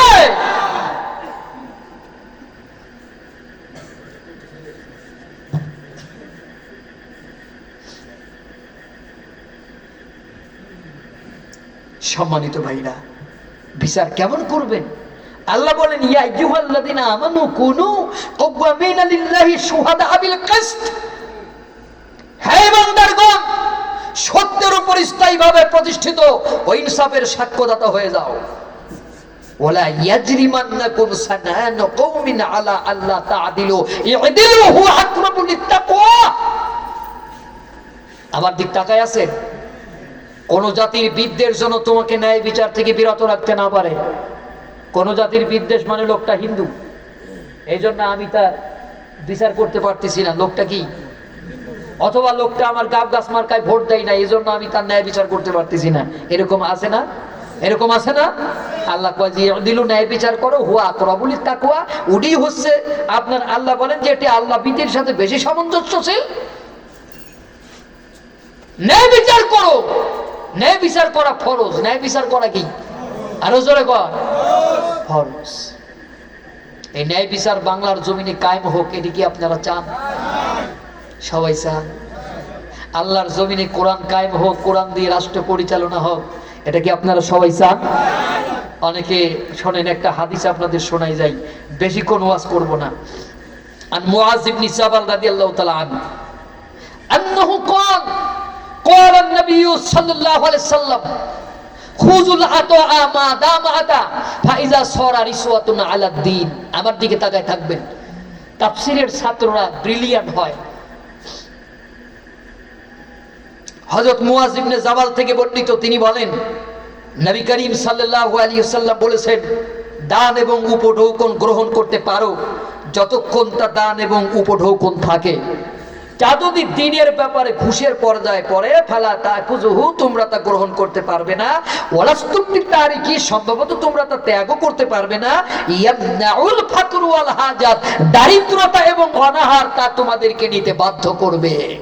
আজকে আপনি হেফজখানা খুলেছেন, আজকে আপনি মাদ্রাসা খুলেছেন, দারিদ্রতা আপনাকে ঘুষখোর সুদখোরের টাকা নিতে বাধ্য করতেছে। আপনি মাদ্রাসা খুলে দান বাক্স একটা দিছেন, এই দান বাক্সের ভিতরে বাবা আপনার মাদ্রাসায় যেই টাকা দিতেছে, আপনি বা আমি জীবনেও জাস্টিফাই করি নাই যে এইটা কোনো সুদখোর ঘুষখোরের টাকা আছে কিনা। এবার ঠিকটা আসতে হইল কে? জোরে কোন। কারণ ইয়ামনাউল ফাকরু ওয়াল হাজাত, দারিদ্রতা এবং অনাহার তোমাদেরকে তা নিতে বাধ্য করবে। দারিদ্রতা আমাদের কাছে এমন পর্যায়ে চলে এসেছে, এখানে বলা হচ্ছে যে যদি তা দিনের ব্যাপারে ঘুষের পর্যায়ে পড়ে তা তোমরা নিবে না। দিনের ব্যাপারে ঘুষের পর্যায়ে কিভাবে পড়ে এটা আপনাদের একটু আমি শোনাবো না? শুনবেন না আপনারা? শোনেন। হযরত আবু হুরায়রা নাম শুনেছেন? হযরত আবু হুরায়রা জালিলুল কদর সাহাবী, আহলে সুফফার অন্যতম সদস্য। এই আবু হুরায়রাকে হযরত ওমর কোন জায়গার গভর্নর নিযুক্ত করলেন। গভর্নর নিযুক্ত যখন তিনি হলেন তখন তিনার পায়ে জুতা ছিল না। আমার দিক তাকাবেন, নতুন জামা ছিল না, উট ছিল না, কিছুই ছিল না। গভর্নর যখন হলেন তখন হযরত ওমরের কাছে রিপোর্ট আসলো যে আবু হুরায়রা এখন নতুন জামা পরে, নতুন জুতা, উটের পিঠে চড়ে। হযরত ওমর ফারুক আবু হুরায়রাকে তলব করলেন, মানে ওএসডি করলেন, আর ক্ষমতা নাই, চলে আসো। মদিনাতে যখন আসলেন, উটের থেকে নামার আগেই হযরত ওমর আবু হুরায়রার চাবুক দিয়ে পিটাচ্ছে। আবু হুরায়রা বলেন, আমিরুল মুমিনিন আমারে পিটান কেন? ওমর বললেন, নতুন জুতা কোথায় পাইছো? নতুন জামা কোথায় পাইছো? উট কোথায় পাইছো? জবাব দাও। আবু হুরায়রা বললেন, এগুলো আমার হাদিয়া তহফা দেছে। হযরত ওমর বললেন, মদিনায় থাকতে কেউ তোমারে হাদিয়া দিল না, গভর্নর হবার পরে মানুষ তোমারে হাদিয়া দিল কেন? তা কি তুমি বোঝো? তুমি যখন ক্ষমতায় ছিলে না, নতুন জুতা ছিল না, নতুন জামা ছিল না, উট ছিল না। ক্ষমতায় যাওয়ার পরে নতুন জুতা, নতুন জামা, উট হইছে। তার মানে যারা তোমার এগুলো হাদিয়া দেছে, এগুলো হাদিয়া না। আবু হুরায়রা, এগুলো তোমারে তারা দেছে যারা তোমার কাছ থেকে কিছু না কিছু কাজ ফায়দা করে লুটে নেছে। এগুলো ঘুষ দেছে তোমারে, এগুলো হাদিয়া না। ক্ষমতায় যাওয়ার আগে বাড়ি নাই, গাড়ি নাই, ক্ষমতায় যাওয়ার পরে আপনার বাড়ি গাড়ি হয়ে গেল, আর আপনি মাঝে মাঝে একটু মক্কায় গিয়ে উমরা করে আসি, আপনি আল্লাহর জান্নাতে হুড়হুড় করে চলে যাবেন। তা হবি না রে ভাই।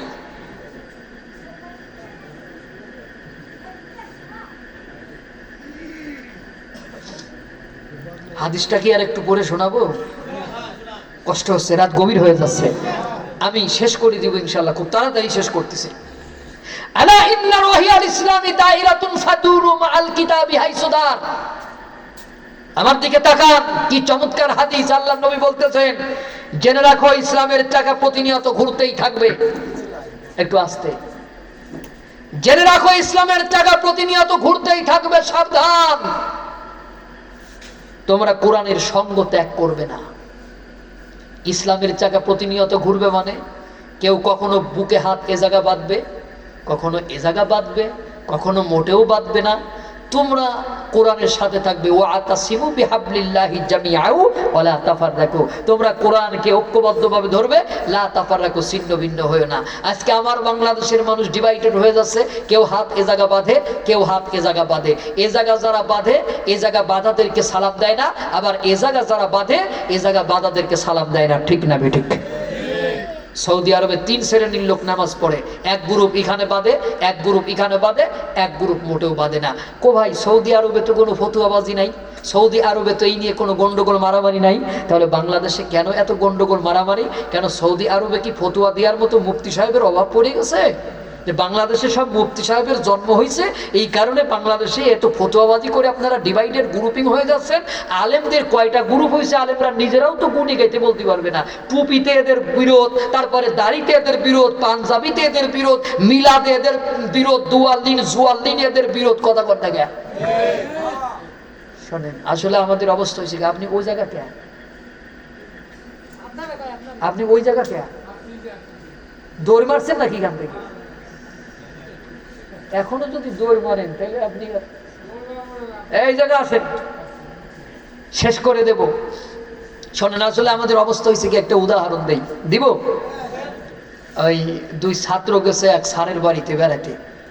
তো দেখে স্যার বাড়ি নেই। কোথায়? কয় মাঠে গেছে। খালাম্মা আপনি কি করেন? কয় ভাত রান্না করি। শুধু ভাত? তরকারি টরকারি তো দেখি না। কয় না, ভাতের ভিতর 2টা মুরগির ডিম দিছি আর একটু শাক পাতা দিছি, ভর্তা করে খাবো। কয় যে লা হাওলা ওয়ালা কুওয়াতা ইল্লা বিল্লাহ, আস্তাগফিরুল্লাহ। ভাত খাওয়া হারাম, হারাম, হারাম। তো খালাম্মা বললো হারাম কে? কয় যে আপনি মুরগির ডিম দিয়েছেন এই জন্য হারাম। কয় যে মুরগির অপরাধ কি? কয় মুরগিতে ফরজ গোসল করে না, হাঁসে ফরজ গোসল করে। আপনি হাঁসের ডিম দেবেন, মুরগির ডিম আর জীবনেও দেবেন না। তো খালাম্মা কয় যে তাইলে এই ভাতগুলো এখন ফেলে দিয়ে আসি। কই যে না না, ফেলবেন কেন? আপনি শোনেন নাই, ইন্নাল মুবাজ্জিরিনা কানু ইখওয়ানিশ শায়াতিন, অপব্যয়কারী হলো শয়তানের ভাই। এ ভাত আপনি ফেলে দেবেন, এখন আমাদের ফরজ গোসল ফরজ হয় নাই, আমাদের দেন, আমরা খাই। মানে ওদের ধান্দা হলো এই ভাত কি করে খাইতে হবে, এখন এমনি এমনি তো খাওয়া যাচ্ছে না। সেই জন্য ফতুয়াবাজি করে ওই ভাত ওরা এখন জায়েজ করে নিচ্ছে। তা আমার দেশে এরকমের ফতুয়াবাজ আছে যারা অবৈধ ফতুয়াকে বৈধ বলে ফতুয়া দিয়ে চালিয়ে দেয়। ঠিক কিনা কন? আবার বৈধ ফতুয়াকে অবৈধ ফতুয়া দিয়ে তারা হারামটাকে প্রতিষ্ঠিত করার চেষ্টা করে। এরকমের মুফতি সাহেব বাংলাদেশে কম আছে না? বেশি আছে, বেশি আছে। হাত এ জায়গা বাঁধুক না এ জায়গা বাঁধুক, তাতে তোর সমস্যা কি? সৌদি আরবে 3 গ্রুপ, এ জায়গা বাঁধে, এই জায়গা বাঁধে, মোটেও বাঁধে না। ওদের মধ্যে কোনো গন্ডগোল মারামারি আছে?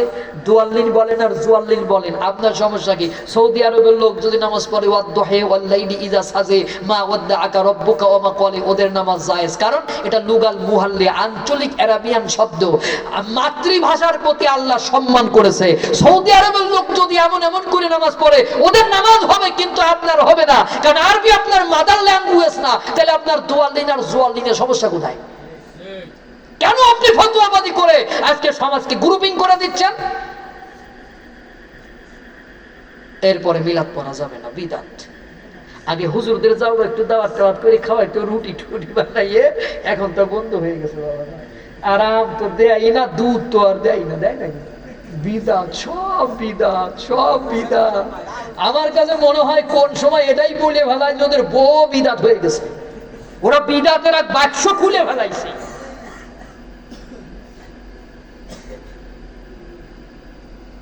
আল্লাহ রাসূল বলতেছেন, আলা ইন্না রহিয়াল ইসলামি দাইরাতুন ফাদুরু মাআল কিতাবি হাইসুদার। সাবধান!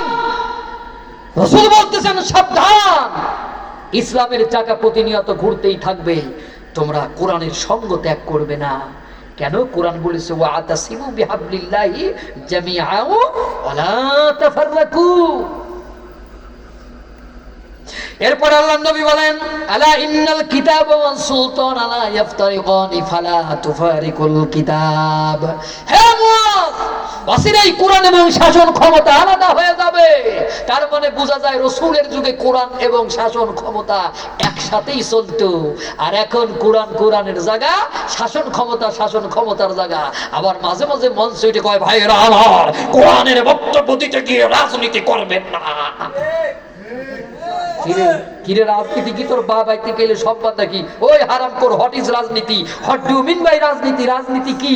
রাজনীতি কারে বলে তুই বুঝিস?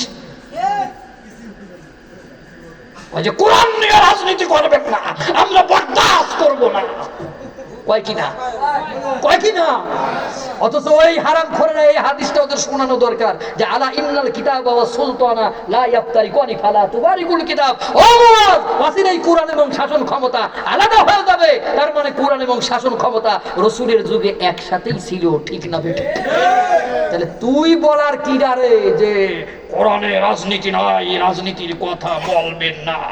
অথচ ওরা যদি সূরা ফাতিহা পড়তে দিয়া যায় তাহলে ও পড়বে আলহামদুলিল্লাহি রাব্বিল আলামিন ইওয়াস কুসুফি সুদুরিন নাস আলাম তারা কাইফে ফালা রব্বুকা বিয়াসাবিল ফিল। কথা কর না কেন?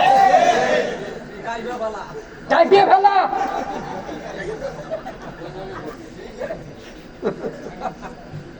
অনেকদিন পরে আসলাম আপনার এলাকায়। আরে না, চালাই যাবে না, শেষ করে দেব। কষ্ট হচ্ছে? কোরআনের আলোচনা কি ভালো লাগে? হ্যাঁ, শোনেন, সবার ভালো লাগবে না, সবার ভালো লাগবে না। ধরেন একজন ডাক্তারের কাছে গিয়ে কয়, ডাক্তার সাহেব আমার পেটের ব্যথা। তো ডাক্তার একটা সুচ বাড়ি করছে, কয় যে এটি দিয়ে তোরে ফুটো করবো। কয় যে এই ফুটো আমি নেব না। ডাক্তার কয় যে এই ফুটো হইতে তোর যে জ্বালা হবে, তোর পেটের ব্যথা তার থেকে তো বেশি। কয় যে হ্যাঁ, তা তো বেশি। তো তার থেকে তুই 1 মিনিটের ফুটো সহ্য কর, তোর সারা জীবনের পেটের ব্যথা ভালো হয়ে যাবে। তা তুমি 2 সাইডে হক কথা শুনবো না, তুমি জাহান্নামের আগুন থেকে বেঁচে যাবা, আর কবা খেলা হবে।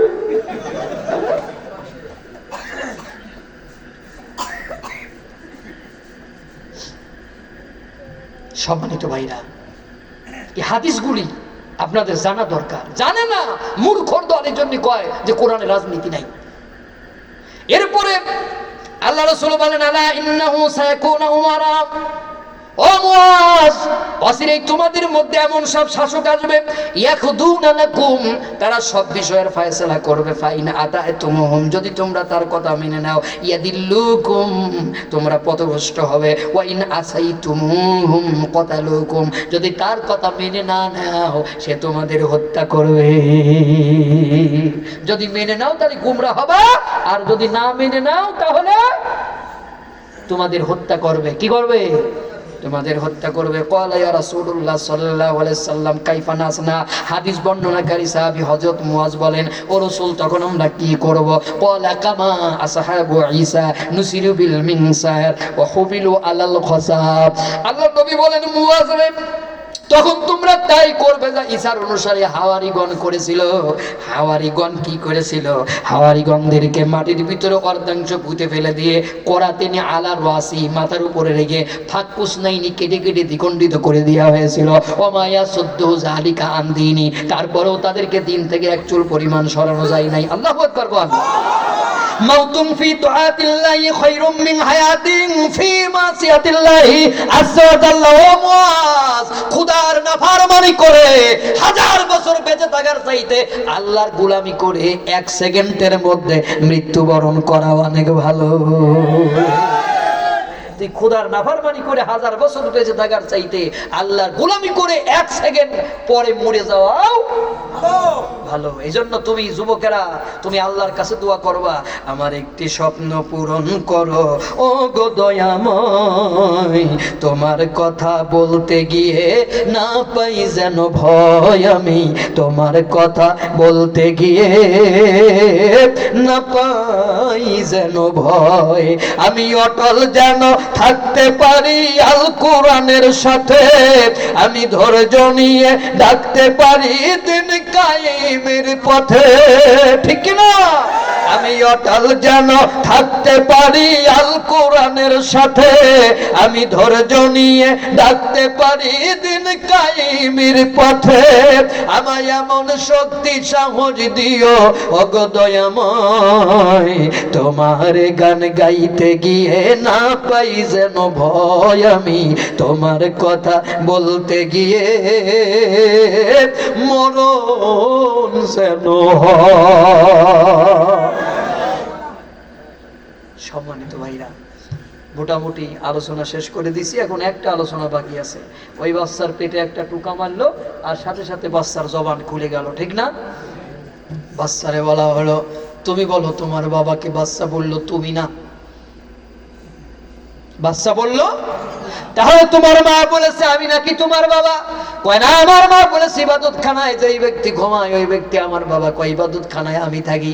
কয় আপনি থাকেন ঠিক আছে, কিন্তু মাঝে মাঝে একটা রাখাল এসে ঘুমায়, ওই রাখালের ঔরসে আমি আমার মায়ের পেটে জন্ম নিয়েছি, ওই রাখালের আমার মায়ের সাথে অবৈধ সম্পর্ক, ওই রাখালের কারণেই আমি আমার মায়ের পেটে এসেছি, ওই রাখাল হলো আমার বাবা, আপনি আমার বাবা না। এই হাদিসের শিক্ষা হলো, ও আমার প্রিয় জনেরা, আপন জনেরা, এই হাদিসের শিক্ষা হলো আপনি নফল নামাজে দাঁড়াইছেন, মা আপনারে ডাক দিছে, নফল নামাজের চাইতেও আপনার মায়ের ডাকের গুরুত্ব অনেক বেশি।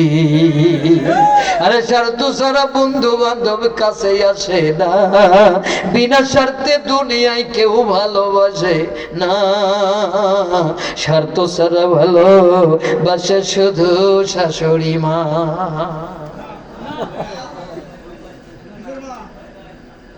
অসম্ভব, আপনারা ভুল করতেছেন।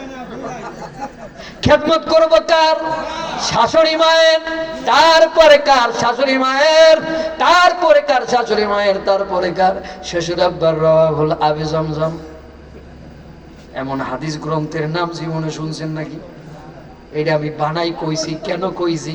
কারণ আমাদের দেশে মা বাবার খেদমতের চাইতে শ্বশুর শাশুড়ির খেদমত বেশি করে, ঠিক না? আম্মার সামনে আঙ্গুর বেঁধে না কমলা রাইকে কয় আম্মা এগু খাবেন না এগু খাবেন, মানে এগুলো খাবেন না এগুলো খাবেন, সিলেটে ভাষা। এই যে আমি সিলেটে গেছি ওয়াজ করতে, প্লেন থেকে নেমে আমি খুব ক্লান্ত, ওয়াজ করতে গেছি, তো যাওয়ার পরে এক মুরব্বী আমারে বলতেছে অনেক খাবার টাবার সামনে দিয়ে সিলেটে ভাষায় কয় হুজুর এগু খাবেন না এগু খাবেন। আমি মনে মনে কই হোয়াট ইজ ননসেন্স, এটি আবার কি কয়? গু আবার মানুষ খায় নাকি? আমার মুখের অঙ্গভঙ্গি দেখে একজন বলল হুজুর এক্সকিউজ মি, কিছু মনে করবেন না, উনি মুরব্বী মানুষ, উনি বলতেছে এগুলো খাবেন না এগুলো খাবেন, তাই আঞ্চলিক ভাষায় এগু খাবেন না এগু খাবেন।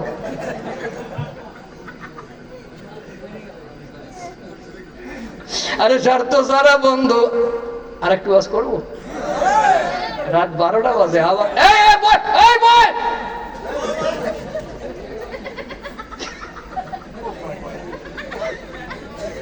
আরে স্বার্থ ছাড়া বন্ধু বান্ধব কাছে আসে না, বিনা স্বার্থে দুনিয়ায় কেউ ভালোবাসে না, স্বার্থ ছাড়া ভালোবাসে শুধু আমার মা, ঠিক না? মায়ের চেয়ে আপন আমি কোথাও পাইনি, তোমরা যদি পেয়ে থাকো সে কিন্তু ডাইনি, ঠিক না? মায়ের চেয়ে আপন আমি কোথাও পাইনি, তোমরা যদি পেয়ে থাকো সে কিন্তু ডাইনি। তাই নকুল বলে যে না করো, তাই নকুল বলে যে না করো জানতো মায়ের সাধনা, তারা আমার গান শোনো না, যারা মাকে ভালোবাসো না, মাকে ভালোবাসো না, তারা আমার গান শোনো না, আমার হাওয়া ঘর। আরে স্বার্থ ছাড়া বন্ধু বান্ধব কাছে আসে না, বলেন আরে স্বার্থ ছাড়া বন্ধু বান্ধব কাছে আসে না, বিনা স্বার্থে দুনিয়ায় কেউ ভালোবাসে না, স্বার্থ ছাড়া ভালোবাসে শুধু আমার মা, স্বার্থ ছাড়া ভালোবাসে। কাদাইয়ার খড়কুটা দিয়ে মাটির মূর্তি করে লক্ষ টাকা দাবি করে মূর্তির কারি করে, আরে কাদায়ার খড়কুটা দিয়ে মাটির মূর্তি করে, লক্ষ টাকা দাবি করে মূর্তির কারি করে। মায়া আমার সুন্দর দেহ গড়ে দিয়া মূল্য নিল না, মায়া আমার সুন্দর জীবন গড়ে দিয়া মূল্য নিল না। স্বার্থ ছাড়া ভালোবাসে শুধু আমার মা, স্বার্থ ছাড়া ভালোবাসে শুধু আমার মা।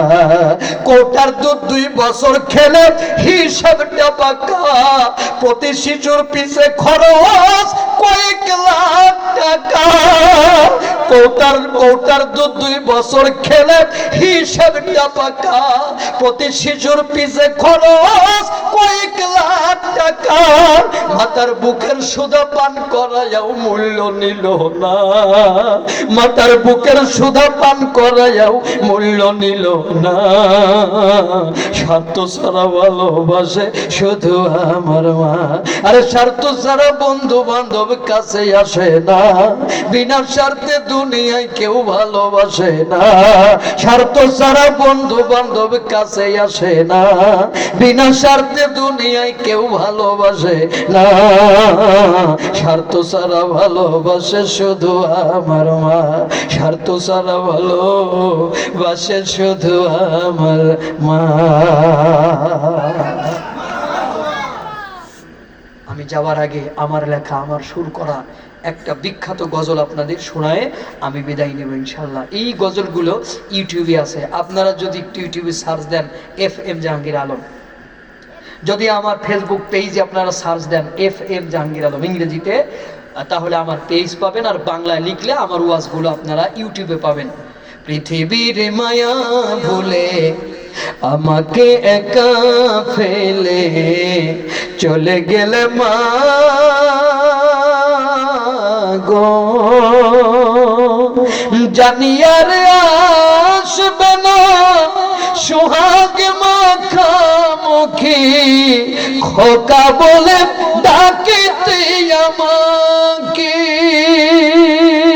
হে দয়াময় জান্নাত দিও আমার মাকে, হে দয়াময় জান্নাত দিও আমার মাকে। সবাই বলে হে দয়াময় জান্নাত দিও আমার মাকে। কষ্ট করিয়া মা গর্বে ধরিয়া অনাহার থেকে সোমা নিদ্রা ছাড়িয়া, কষ্ট করিয়া মা গর্বে ধরিয়া অনাহার থেকে সোমা নিদ্রা চড়িয়া চিরঋণী করে তুমি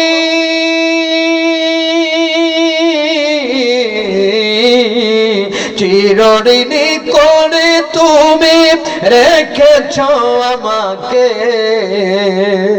হে দয়াময় জান্নাত দিও আমার মাকে, হে দয়াময় জান্নাত দিও আমার মাকে। ভুলতে পারিনি মা তোমার ওই মুখ, কোথায় গেলে পাবো তোমায় দেখার সুখ। ভুলতে পারিনি মা তোমার ওই মুখ, কোথায় গেলে পাবো তোমায় দেখার সুখ। কোথায় হারিয়ে গেলে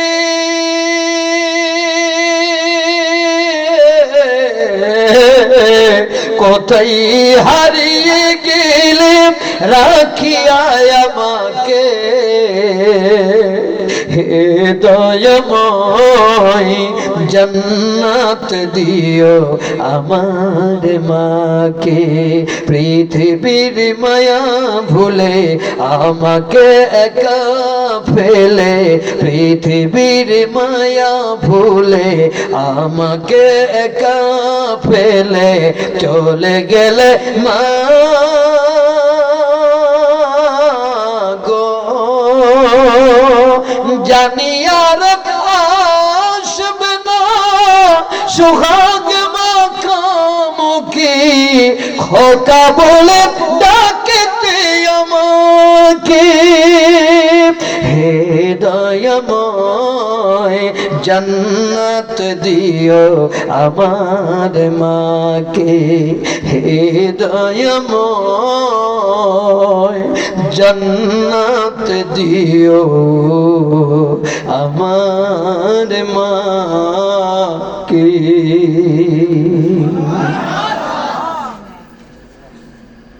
সবাই ভালো থাকবেন।